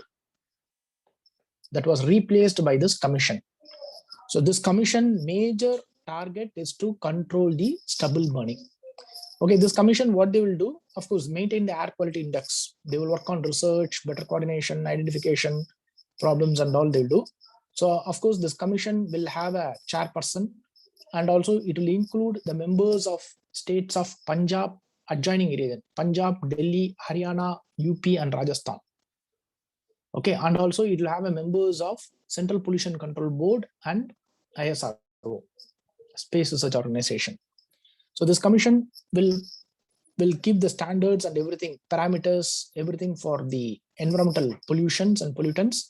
So they only will direct the Central Pollution Control Board and everything. And any complaint that comes, everything will be taken by the commission. Okay, so this commission will also have a subcommittee like Monitoring and Identification Committee, Research and Development Committee, Safeguarding and Enforcement. Okay, so it is replacing the EPCA. So the background where it is, so October 2020, so the government of India informed the Supreme Court that a permanent body will be constituted to handle air pollution, especially that is caused by the stubble burning. So based on that only, they created a panel. Later point of time, they created this commission itself. Okay, so it will be replacing the EPCA, Environmental Pollution Prevention and Control Authority. So the commission will have a chairperson. So most of the time, who's a high official, Secretary of the Government of India or the Chief Secretary of a state. Okay. So hereafter, they will give, like EPCA, they will work on it. Okay, stubble burning is a major concern. So already we discussed a lot about stubble burning.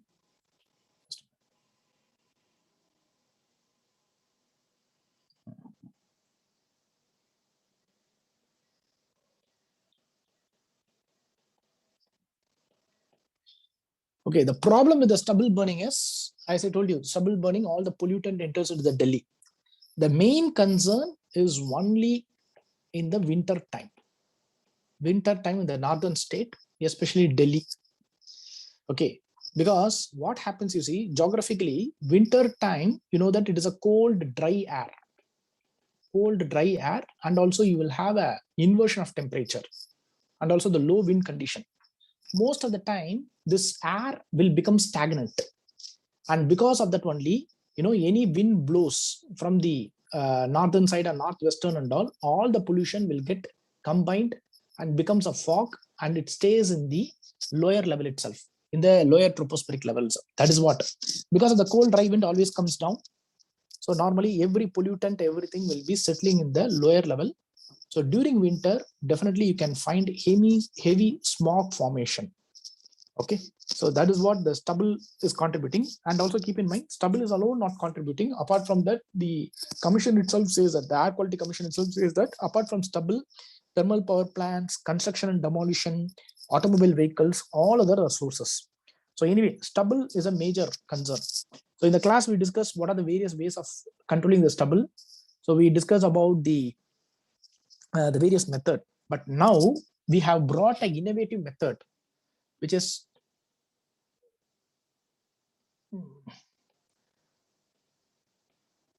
called PUSA.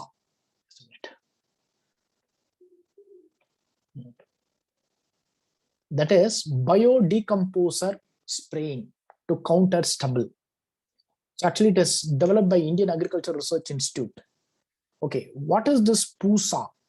If you ask me, basically a PUSA, it's a microbe, it's a capsule. It's nothing but a capsule, tablet. It's just nothing but a tablet capsule, which is a fungi strain, Now what we need to do is this capsule, if you just take 4 capsule, which will be cost, one capsule, I think it's around 5 rupees or something. Take 4 capsule. This 4 capsule, you have to mix it in a 25-liter water, 25-liter solution. So I think they are using this jaggery and the chickpea and all, they will use it. They will do some mixture. So just take 4 capsule, which you cost 20 rupees, mix it in a mixture, like a liquid solution using some jaggery and all. And then what you have to do is you have to spray it on the land. So wherever, used land, rice paddy land, whichever the stubble, you have to do it. So this mixture is sufficient to cover 1 hectare of land. Okay, this mixture is sufficient to cover. Anyway, the preparation of this capsule, I think it will take 8 to 10 days, minimum 7 to 10 days it will take. So not in one day they can do it. You need to take a capsule, you need to mix it with water, and then they use some jaggery, chickpea and all, and then you have to ferment it. I think that fermentation will take some 5 days or 7 days, 8 days to 10 days. So once it is fermented, you have to spray it on the stubble, on the land itself. Now, once you do it, it will decompose. Normally, if any stubble has to get decomposed, it will take more than 45 to 50 days. Minimum, it will take 60, 70 days, which is not possible. Because the next, after the rice paddy cultivation, you have to go for a wheat cultivation. So you will not have much time. So 20 days or something, it's okay. So now what you have to do is, you can take 20 days time. So of course, if you spray this particular, liquid, within 20 days of time, the degradation will become fast and it will be completely degraded. Now, obviously, you can go for the next cultivation. You can prepare it and go for the next cultivation. That's all. That is how it is. It will rapidly degrade our stubbles, especially the rice paddy stubble. So what is the benefit? Yes, it's a decomposer. Fungi is a decomposer. It will improve the fertility, productivity of the soil. So stubble you don't want to burn. Of course, you can convert the stubble into manure itself. And at the same time, it is also preventing your soil. It's also preventing the loss of soil richness. Because when you burn a land, you know that a lot of bacteria will be killed. Now all the bacteria is not destroyed. It is very, very cheap, effective, am I right? Very, very practical. All right. So once you are going to cultivate once the harvesting comes, by the time, you can make your spray ready, the PUSA spray ready, then spray it, wait for 20 days of time, and then do it. So it's eco-friendly, environmental sound method. Then this also, it will make us to achieve the Swachh Bharat mission. So by that way, this PUSA will be a better thing. Okay, so it's called PUSA microbial decomposer capsule.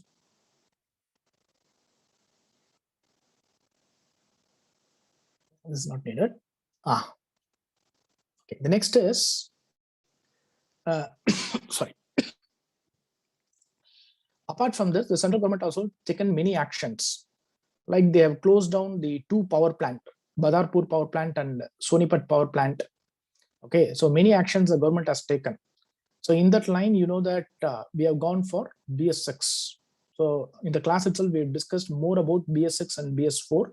So why we have to go for BS6? What are the benefits of BS6? So sulfur content is going to reduce, nitrogen dioxide, sulfur dioxide, carcinogen, particulate matter, okay, carbon monoxide and all is going to get reduced. So in the class, when we discussed about the old car, we had an issue of scrapping. Because April 2020, we have to go for a BS6 car. So what is the status of BS4 car? So we didn't discuss that issue in the class. So the guy I told you in the class, the government is planning for a scrapping policy. Now we will discuss what is that scrapping policy. What is the scrap policy? Vehicle scrapping policy. So this March 18th, 2021, in the Lok Sabha, okay, the minister, the roadways minister has said vehicle scrapping policy the government is bringing. Of course, later by August, the prime minister also told that scrapping policy will be in force. Okay, what is that scrapping policy? How it will work? please understand some key points. Sometimes there is more chances they can ask you. The first thing is scrapping policy. Scrapping means this is you cannot use it. So any vehicle, you take any car or any car, private vehicle or commercial vehicle, it will have a lifetime registration time. So I think registration time is for 10 years or something. For our personal car, it is for 15 years. It is for 10 years. After that, it has to go for a re-registration. You need to get a fitness certificate. You need to go for a re-registration. Every 5 years, you give a re-registration. This is what earlier. But hereafter, actually this process will be same. But the thing is, they will not, if it is a BS4 car, most of the time, they will not allow you to do this. They will allow you to do it, but you will have lot of disincentive to have this BS4 car. Okay, how they will do it? Now let's see. First thing you need to understand, this basic idea of vehicle scrapping is to scrap all the old vehicle, especially the BS4 vehicles, BS4 or BS3, whatever the vehicle, so that we want to control our pollution level. Vehicular emission we want to control. We want to phase out all the unfit, old and polluting vehicle, whatever the vehicle may be. Okay, now scrapping of vehicle, please understand, it is a voluntary. Okay, it is a voluntary, but you have to undergo mandatorily a fitness test after the registration cycle is over. Okay, why they say that it is voluntary you want to go means, because sometimes you may have a well-maintained classical vintage car. There is a vintage car, old cars, classical cars and all you may have. So we cannot scrap it, so that we can use it, provided if you are able to maintain it. So that's the reason they term it as a voluntary. The scheme is a voluntary, but any car, if the registration period is over, mandatorily you have to take it for a fitness test. Okay, for that, what the government is going to do? The first is the government will set up infrastructure under the scrapping policy. The government will have automated testing station where they will test your car, whether it is fit or not. Second is registered vehicle scrapping facility. So this is the government has to bring. So across India, the central government has to bring the testing station as well as to bring the registration vehicle scrapping facility. Now, how they are going to do is, this is going to start from April 1, 2023 for heavy commercial vehicle. Okay. For other vehicle, that is private vehicle, cars and all, you can start it from June 1, 2024. Okay, this is what we are going to start. So they have said that if your vehicle has gone more than 20 years, old vehicle has gone more than 20 years, you have to take it to the automated testing station. If it's a commercial vehicle like the lorries and all, if 15 years, if it is 15 years, you have to take it to the testing station. Now, in the testing station, your car will be tested. So they will have some criteria. That criteria has to be met. Suppose if the criteria, your car is not a polluting car, your car is good condition, the engine is in good condition, the pollutants like nitrogen dioxide, sulfur dioxide, particulate matter is in well controlled limit, then there is a chances that they will give you the registration. Okay, they will allow you the registration. They will allow you the re-registration. You can use the car for the next 5 years. Okay, but even though it is a case, there will be a lot of disincentives. What the disincentive is? They say that if it's a commercial car, the renewal fees will be 62 times than what right now you have. If it is a private car or something, it will be 8 times. So most of the time, it is a disincentive. You will not do it. So old vehicle, after the period of 15 years or 20 years, if you go for re-registration, after the testing station, if it has been found that the vehicle is fit, then the fees what the government is going to collect from you is very high. The registration fees what they are going to collect is very high. Apart from that, they will also put a green tax. So ultimately, the cost is going to increase. Many people will not prefer it. So in fact, in order to disincentivize, they may do it. Sometimes if the car is a vintage car or something, If you're rich, you may pay the money and you may do it. But normal common man, it may be a disincentive for them. But anyway, please keep in mind, it is what it is. See, the scrap also say, the policy says, the new scrappage policy does not consider the age of the vehicle, but instead prioritize its fitness check result from fitness station. So that means if it is 10 years is over, 15 years is over, does not mean that it will be scrapped. Not like that. So they never say like that in the vehicle scrapping policy. They say that whatever the period is over, if it is a vehicle, right now you get a vehicle, after 15 years or after 10 years, you have to go for an automated testing station. Now all the old car, 2023, 2024, 20 years, 15 years time is given. So after that, in the testing station, you take up, if you are able to prove your car is good condition, your engine is in good condition, they may give a registration for 5 years. Okay, for 5 years. But in order to disincentivize you, in order to discourage you, they will put a lot of green tax, they will put a lot of renewal fees, 62 times renewal fees and everything. Okay, that becomes a problem for us. That many people will not prefer it. Suppose your car is around 10 years, 15 years old. Let me say your personal car is something 15 years. So now you go to a registration, you go to automated testing station. So now they first test, they're just test it in the first time. In the first time, it becomes unfit. Now they will give you another 2 more opportunity. Second time, third time. That is totally, they will give you 3 times. So first time you go, your car becomes unfit, does not mean that it will become immediately unfit. No, you can take your car back. You can do modification in your car, whatever you want. You can again bring it to the testing station for the second time check. Even you can bring it to the fitness test for the third time. So 3 times they will give you opportunity for your car to test it. So if all the 3 times, if it becomes unfit, then that's it. They will put a seal on it. The owner cannot drive it. Within the 3 times, if you're able to prove that your car is in good condition, fine, you will get another 5 years. But anyway, you have to pay the renewal fees, 62 times renewal fees. If it's a commercial vehicle, 8 times, and apart from that green tax, everything they will put it. Okay, so you have to pay for it. That is what it comes. Okay. Then, okay, suppose, assume that your car is going to get scrapped. So you take it to a testing station. Finally, your car is going to become scrap. Your car cannot be used. So what you have to do with the car? Okay, so now it will be taken to the registration. It will be taken to the registered vehicle scrapping facility. Immediately they will give a certificate. So what is the scrap value is, they will give you 4 to 6% of ex-showroom price of the vehicle. Okay, so suppose you are going to buy a 10 lakh car. So in this 4 to 6% scrap value, you can reduce.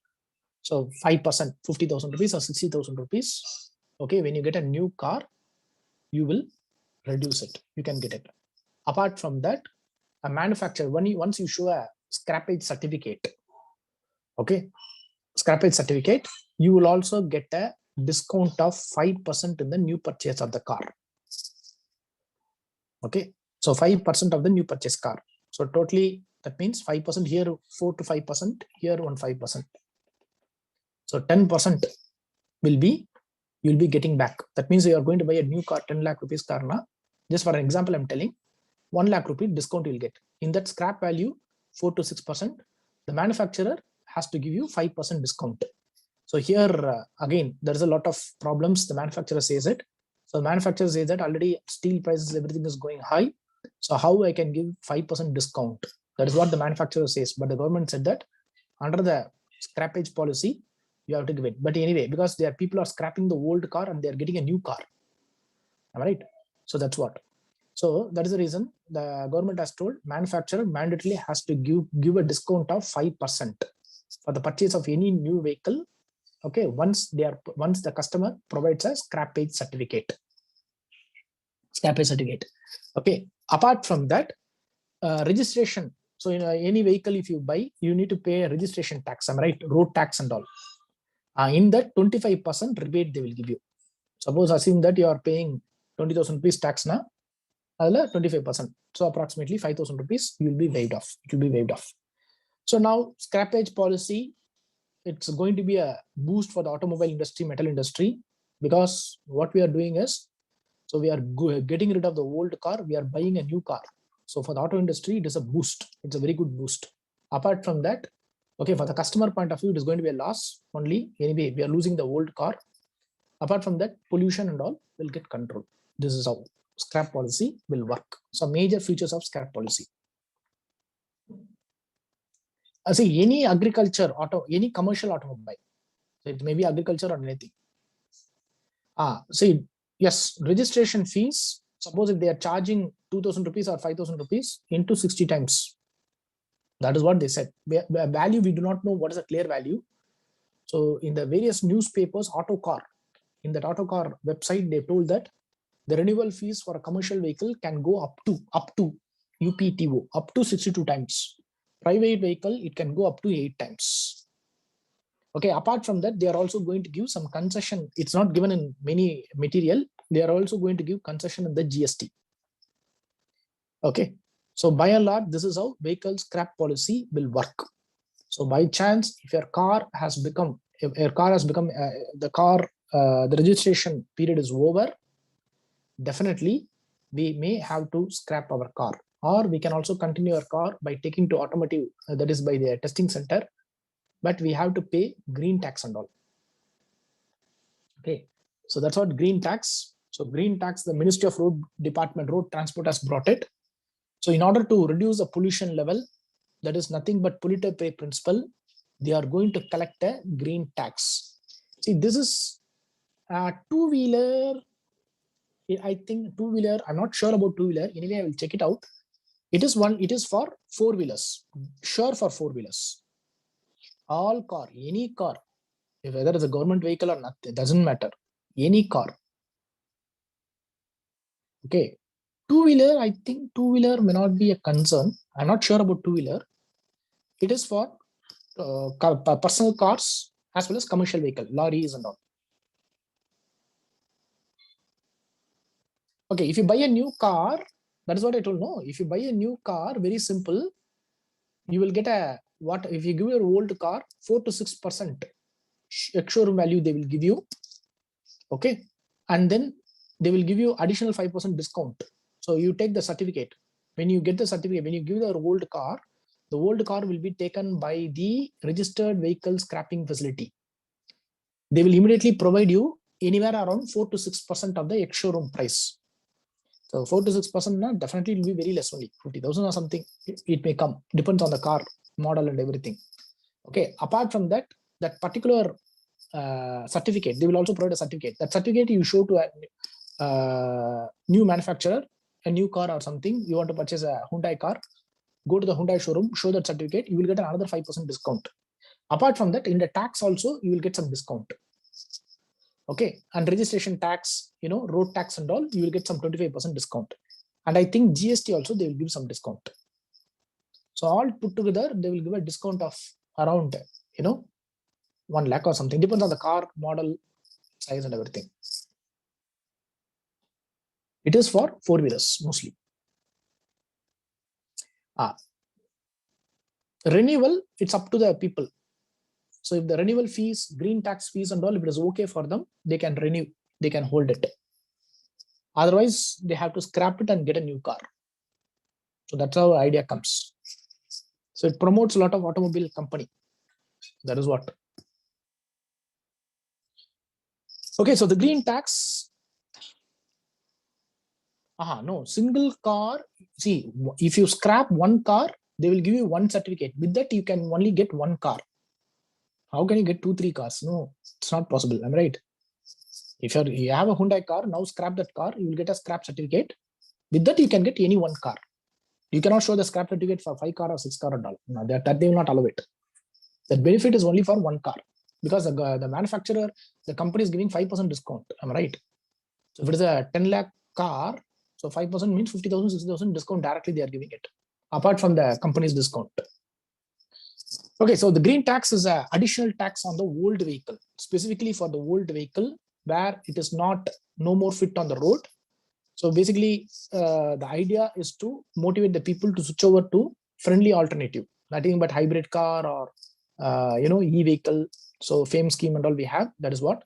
So basically, whatever the revenue they collect from the green tax, that will be put in the separate account. Okay, and that money will be used for the,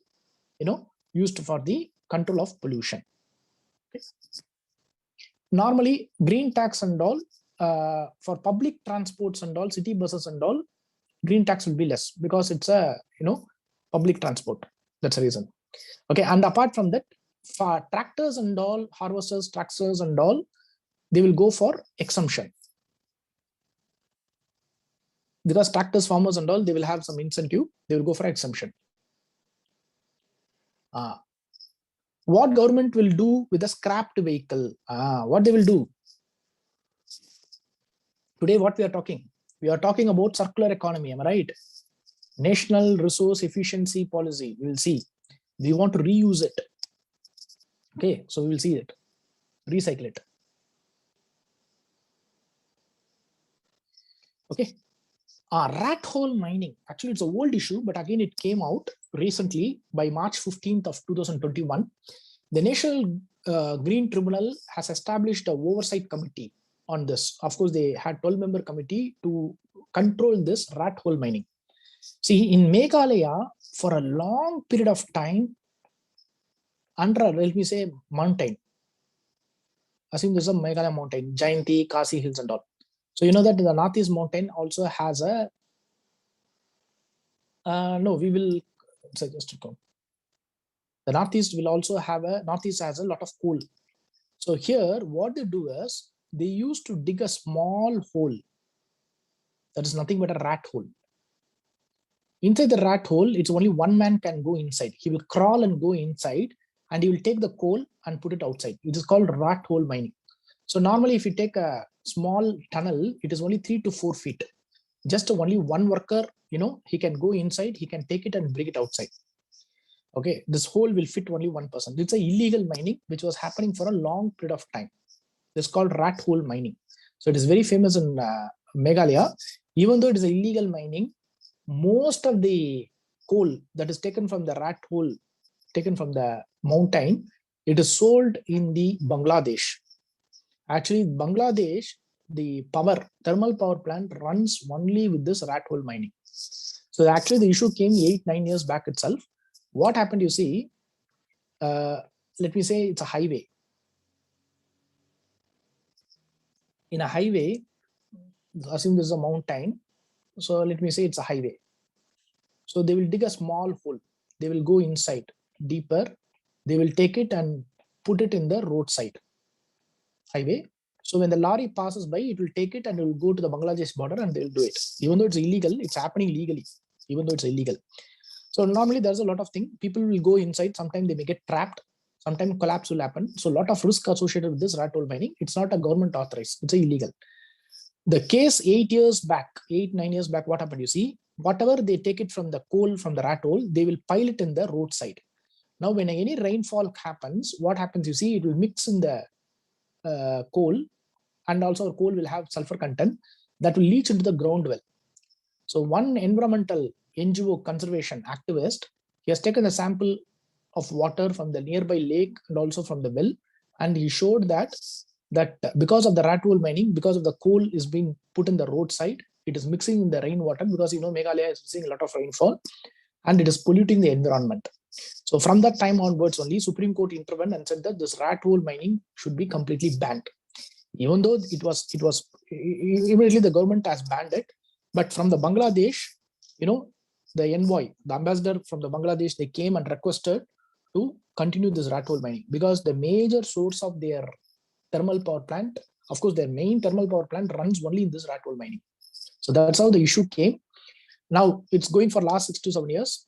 And you see, this NGT have brought, by 2021 of March, they brought 12 members to prevent this unregulated and unscientific mining in Meghalaya. It's nothing but rat hole mining. So even though the Meghalaya government has put a ban, but still it is happening. Okay. Then the recent news came from a Greenpeace NGO. Delhi's nitrogen dioxide pollution has rose by 125%.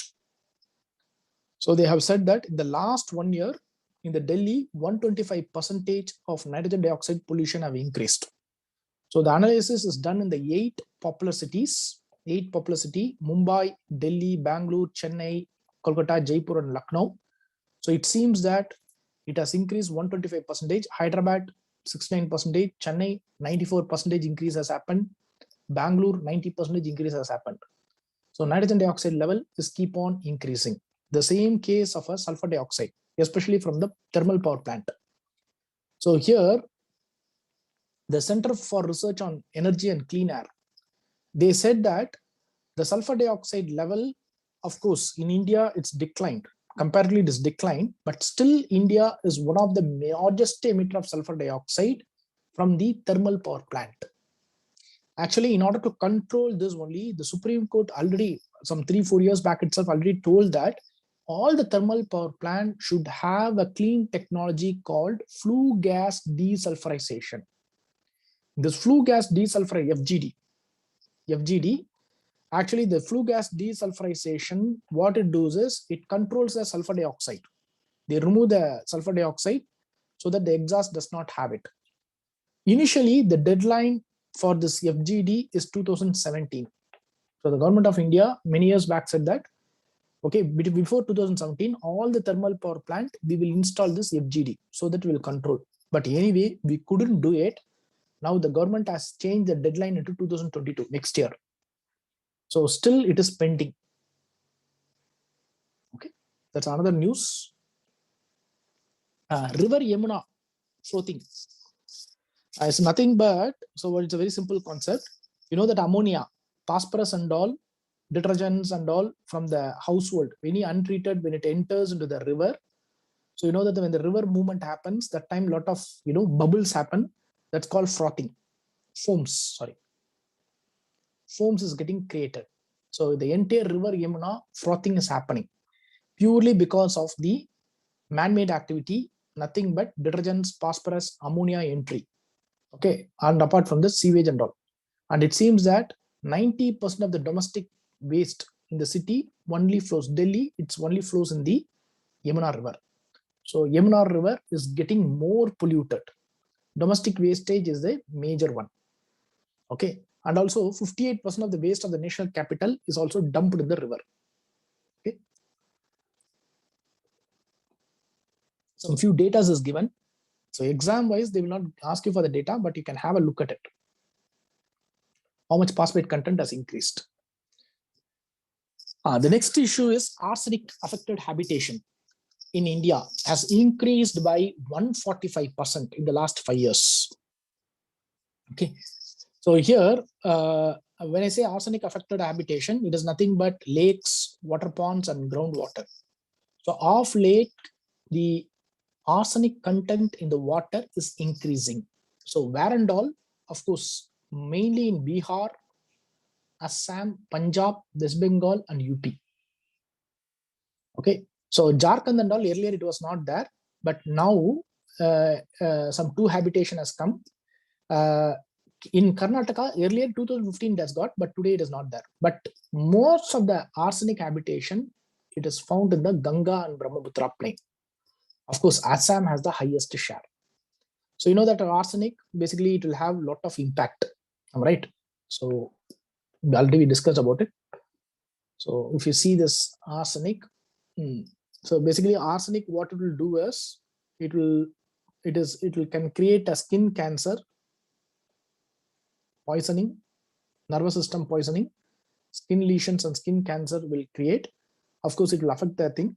So comparatively, West Bengal is the highest concentration of arsenic in groundwater.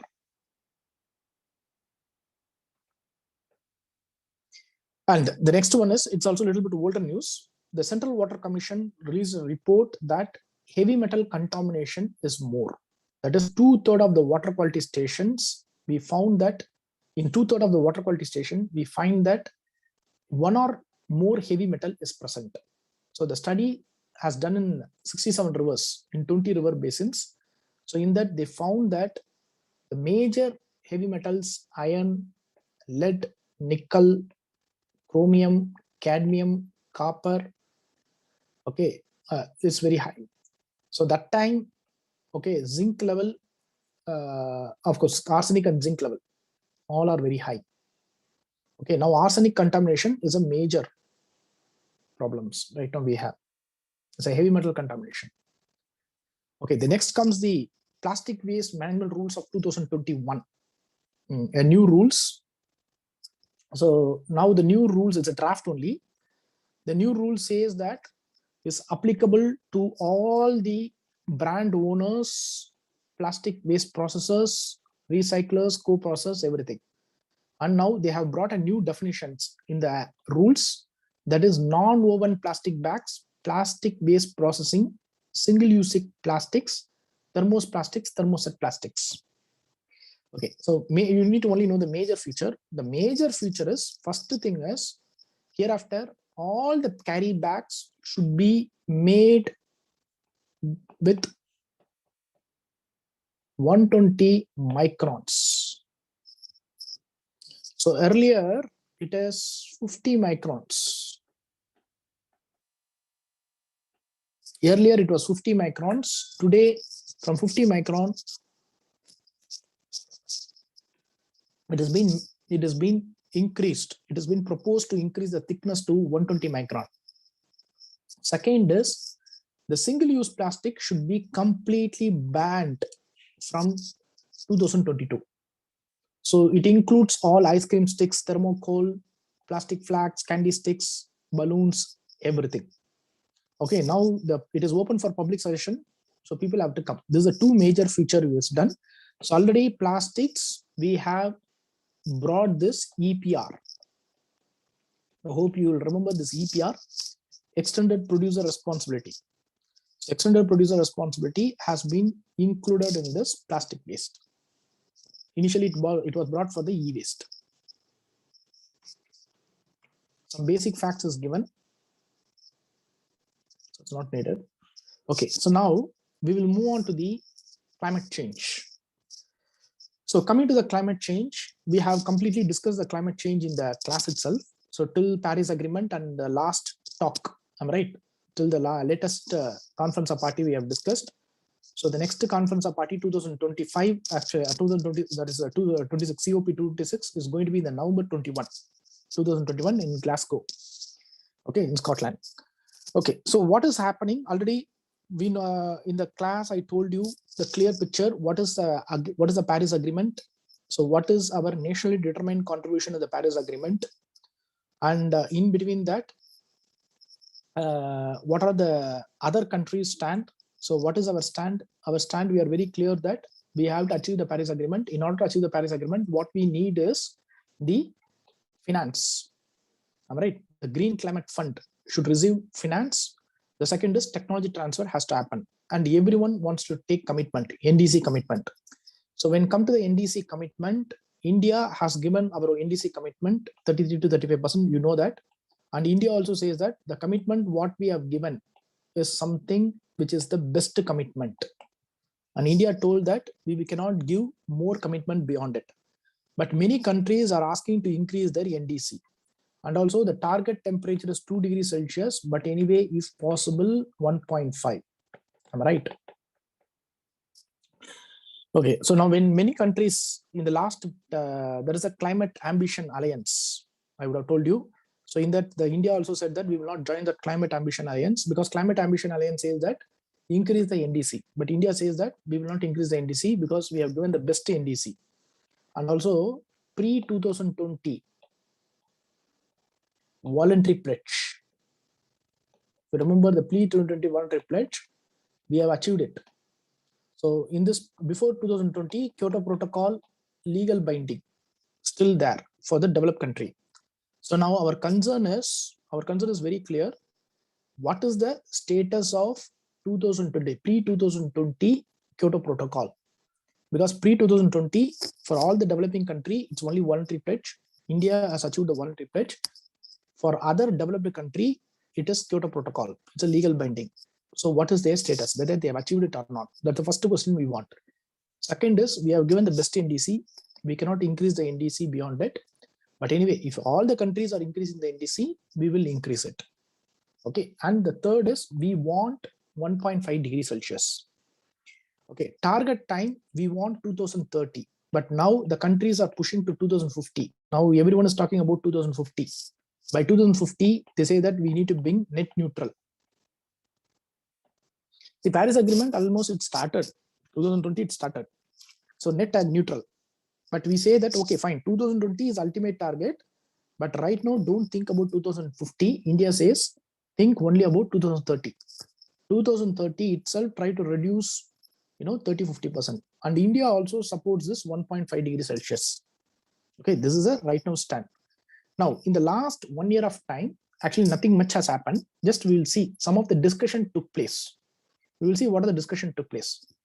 The first thing is our UN chief, that is the Secretary General, in a statement, he said that he has released one report. That report is nothing but NDC synthesis report.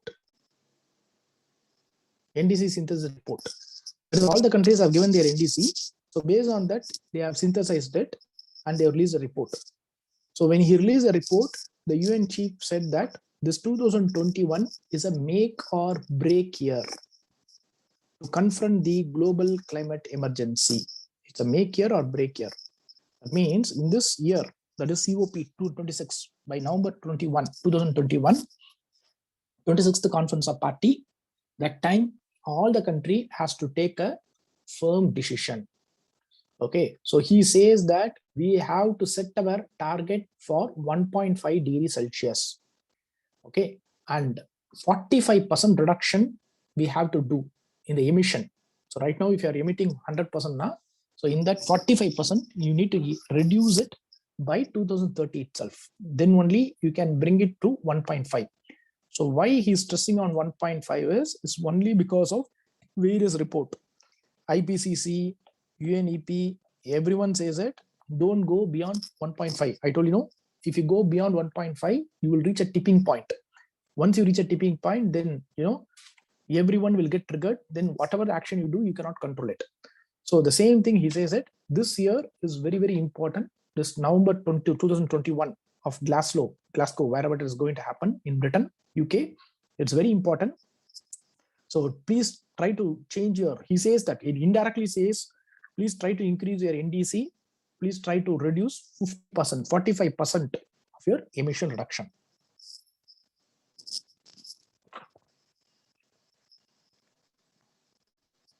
Okay, that is one. So doubts I will clarify. Second is, okay, what India we have done is, we have the government of India, that is ministry, has created a Apex Committee for Implementation of Paris Agreement, AIPC. Okay, Apex Committee for Implementation of Paris Agreement. So this committee was formed under the chairmanship of our secretary, Union Ministry, Environment Secretary. Okay, so there will be a committee will have 17 members. Okay, what is the purpose of the committee? The purpose of the committee is to implement the Paris Agreement. So when I say implement the Paris Agreement, so the one is, first they have to coordinate with all the climate change related matters, especially to protect the interest of India. Okay, the committee has to ensure that India is going the right track in achieving the climate change obligation, and also to see whether Paris Agreement is implemented or not, and also regularly communicate and report what is the India status of achieving the NDC to the UNFCCC. And also now this ministry alone cannot achieve it. Right? All the other ministry, like our ministry, everyone has to participate. So that's the reason the committee will also be responsible, okay, to delegate or to coordinate all other ministry to achieve this climate mitigation adaptation. And very important is, this committee is a one which will act as a national authority for regulating carbon market in India. That is nothing but our Article 6 of Paris Agreement, which I already told you, right? Article 6 of Paris Agreement is nothing but the market and non-market mechanisms. So this committee will act like a national authority. So all the carbon related markets, whatever the market is going to come, like a Kyoto Protocol, emission trading, whatever it is going to come. So they will act like a national authority. They will control the market. It is nothing but this Apex committee, 17-member committee is a one, will implement the Paris Agreement. Then comes the good news. The US officially rejoined the Paris climate deal. So you know that by 2019, Donald Trump, he said that he is coming out of the Paris Accord. So he said that it's Paris Agreement is something, it is a hoax. But anyway, change of the government, Joe Biden. So he said that now I'm ready to come. So he has signed the executive order and he reversed the withdrawal. What Donald Trump. So as we expected, so anyway, the Congress, the next party, the Democratic Party has come. Joe Biden has joined it, and also rejoining this US is a very good move because US is a major, US and China itself is emitting 50% of the. Just a minute.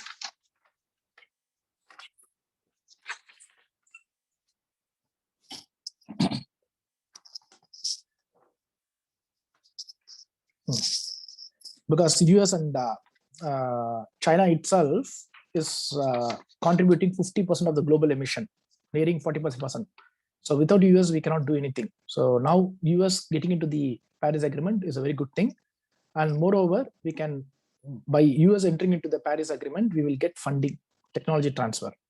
And also, we are waiting for the US to give their target, NDC target. Now they will revise the target. So 2030, so what US is going to control?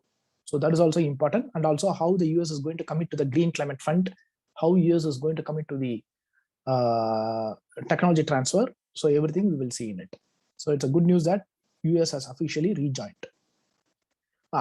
So now later point of time, so we had some summit. So these are all very small summit. In January 2021, there is a climate adaptation summit. So now why the summits and all, in between that we have 2 to 3 summit. The main reason is to accelerate this COP26. Because when we go and sit in November, COP26, that time we should not discuss anything. That time we should take decision. So that is the reason, whatever discussion, talks and all, we have to do it before itself.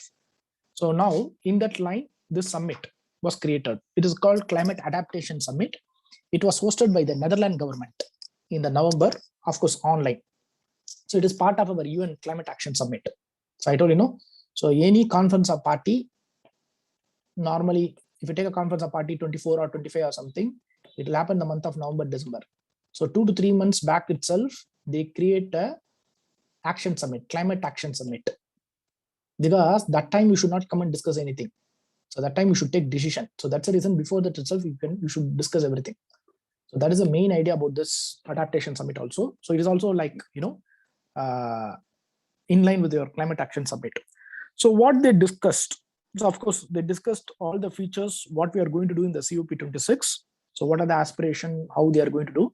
But specifically in this summit, our Prime Minister Narendra Modi told about our target of 450 gigawatt. I hope that you will remember this 450 gigawatt of renewable energy. And also we said that India is also promoting this LED light, and also part of it, 26 million hectare of degraded land we will revive, which we told in the UNCCD. So directly or indirectly, it will tackle the climate change. Apart from that, in that summit, they spoke about agriculture research. That is to support the agriculture and agriculture research. So especially to support the farmers, the discussion was there. So of course, they were discussing about what we are going to do in the COP26. So in that line, the next one comes this is what Leaders Climate Summit. So what is the Leader Climate Summit? This is specifically hosted by our US President, Joe Biden. So Joe Biden actually has invited 40 world leaders, so including our Prime Minister Modi, to the Leaders Climate Summit. So this summit is very important because this is a time, of course, the Joe Biden, of course, has declared what is the US target and what US is going to do in the next another, 10 years or something. So in this line, US has given a target that they will reduce 52. US said that they will reduce 50 to 55% of greenhouse gas emission. Okay, at 2005 level by 2030. This is what the US target. Our target is, I told you, 30 to 33% something, 33 to 35%. So US said that, Joe Biden said that I'm going to reduce, United States will reduce 50 to 50% greenhouse gas reduction at 2005 level by 2030. And apart from that, so all the other consultation happened. Actually, of course, before that itself, before this leaders summit, John Kerry, the US representative, came to India for the consultation. After that only the leaders summit has happened.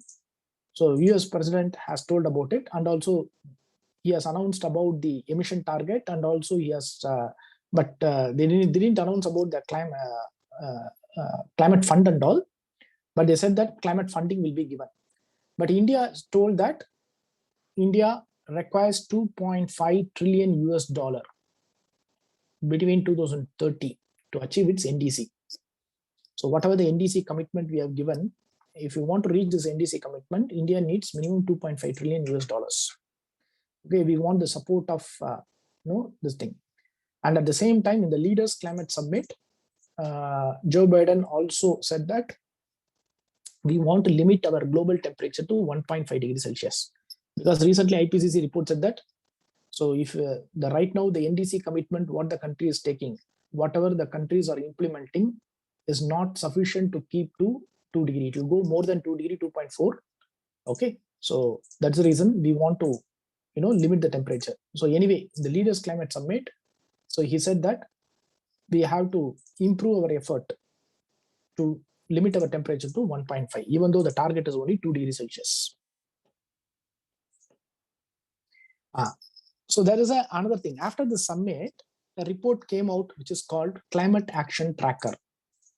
So what is the Climate Action Tracker? See, basically this Climate Action Tracker is a independent scientific analysis. It's like a think tank. So they track it's a research organization. They track the government action on climate change. So it is a collaboration of two organizations, New Climate Institute and Climate Analytics. The two institute only has created this Climate Action Tracker. Actually, it is from 2009.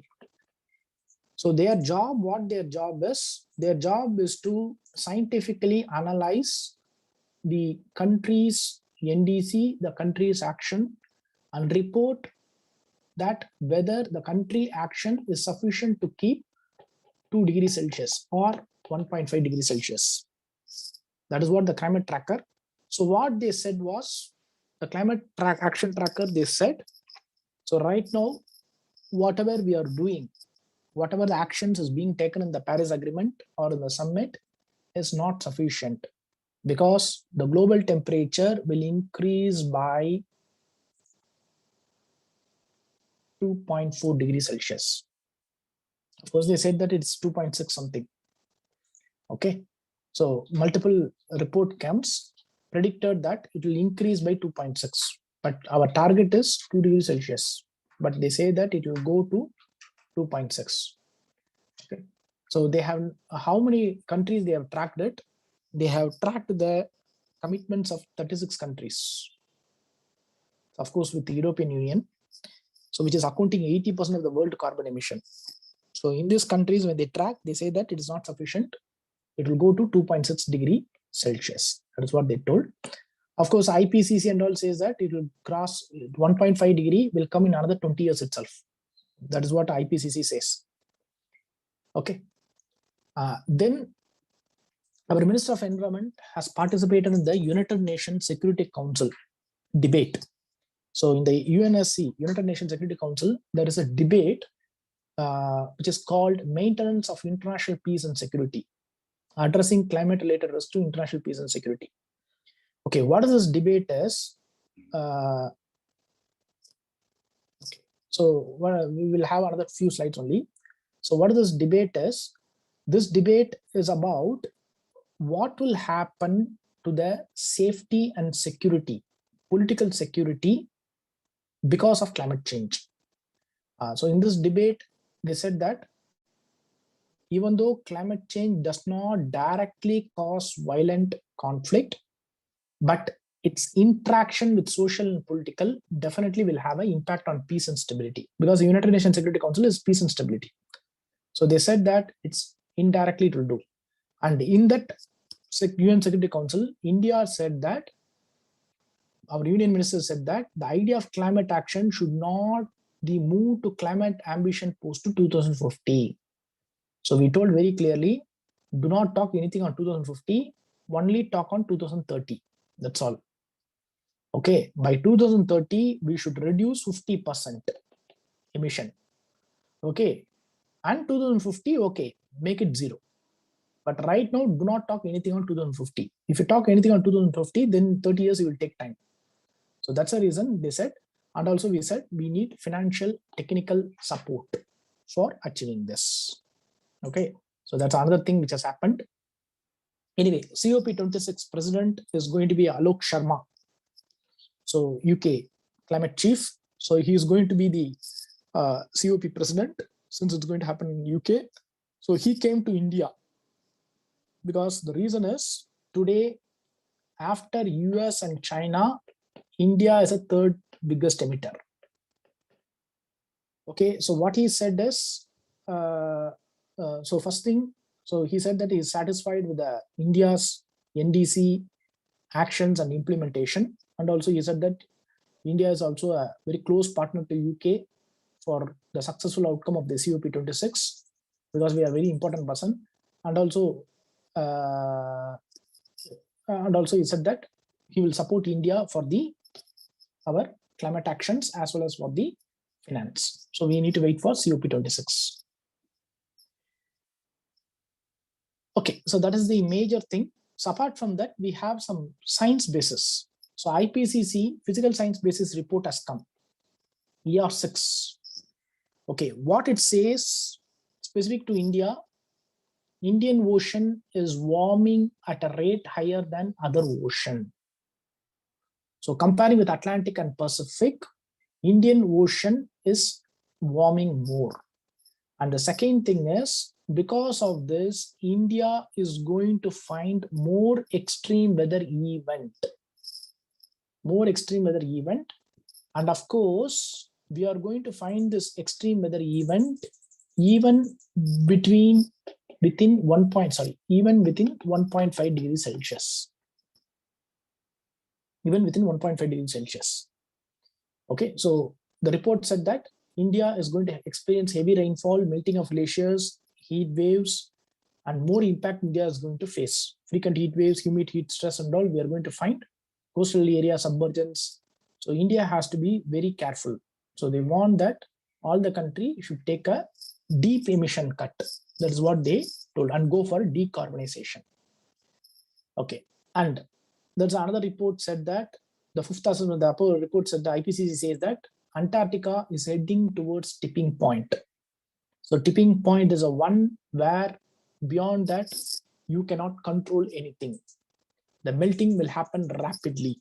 That is what the irreversible change. So they concluded that Antarctica is moving towards irreversible climate change because it's going to reach its clipping point. Okay, that's another thing IPCC has said.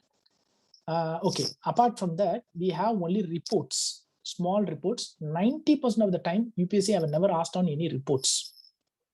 Okay, so you can have a look at those reports. Some 4 to 5 reports I have given.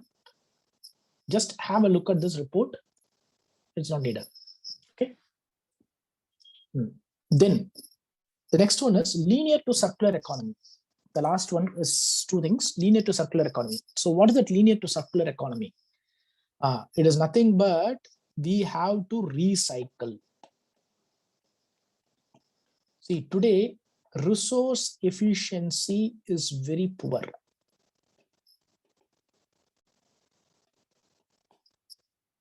Okay. So we are in a policy like take, use, dispose.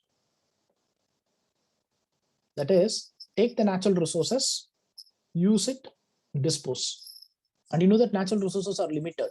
So if you do it, after some point of time, the resource will become very costly, the product will become very costly, and you will not have the resource.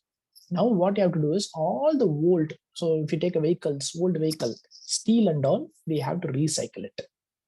That is what actually it is it's a called a linear to circular economy. So for this, the government has set, of course, the Niti Aayog has set 11 committees. The 11 committee, the 11 focus area, 11 committees, the 11 focus area, it will be there. So the 11 focus area where the circular economy will be is to municipal solid waste, liquid waste, electronic waste recycling, all the scrap metal, ferrous and non-ferrous, solar panel, gypsum, lithium ion rubbers, agriculture waste, toxic industrial rubber. So this 11 areas we have to recycle. So it is a sustainable goal under the Atmanirbhar Bharat. So Atmanirbhar Bharat means that is we are not disconnecting from the world. So we are going to reduce our import. We are going to increase our export. So how can we reduce our import? All the old steel, old electronic products and all, we are going to recycle. We are going to increase the resource efficiency.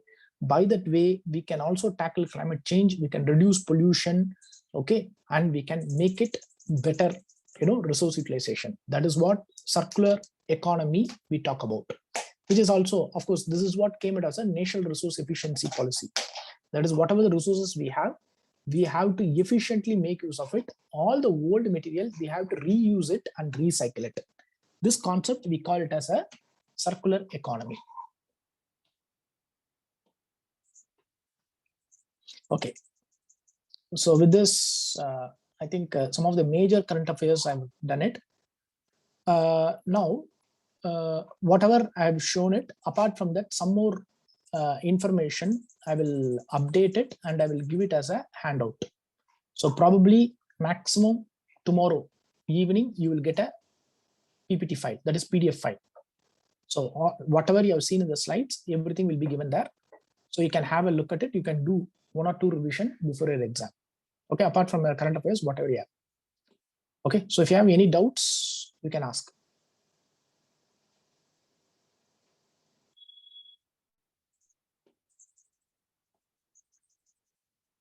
Kigali agreement, actually we ratified.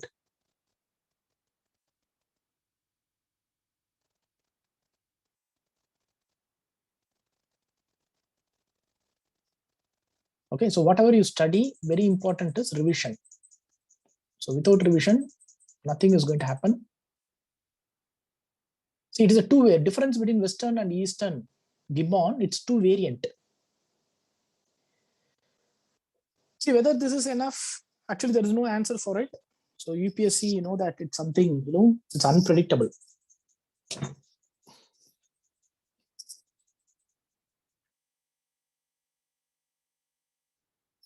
It's very highly unpredictable. So what we are trying to do is, what is the best possible to cover, we will cover it.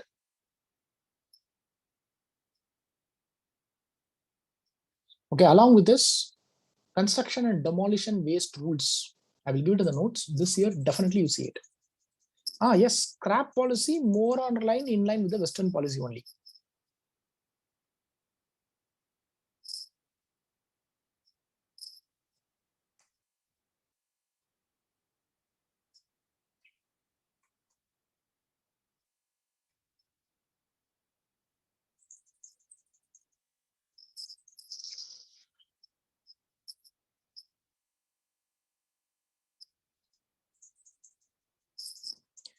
Carbon credit transfer, see, actually it is related to,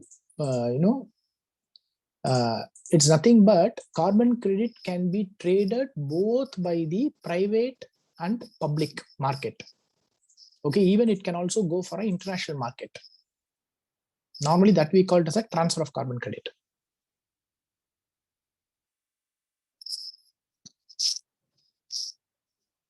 Yes, IUCN status, try to see 1 week before.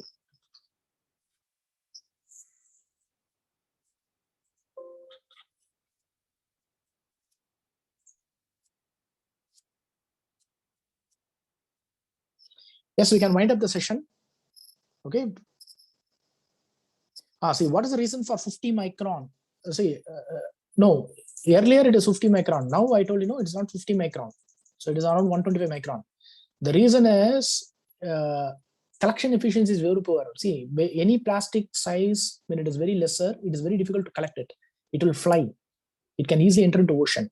When it's very heavier, most of the time the recycling becomes very easy.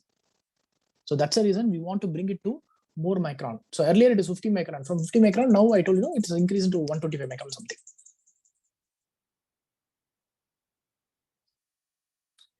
Okay, so with this we'll close. So best of luck. So revise well.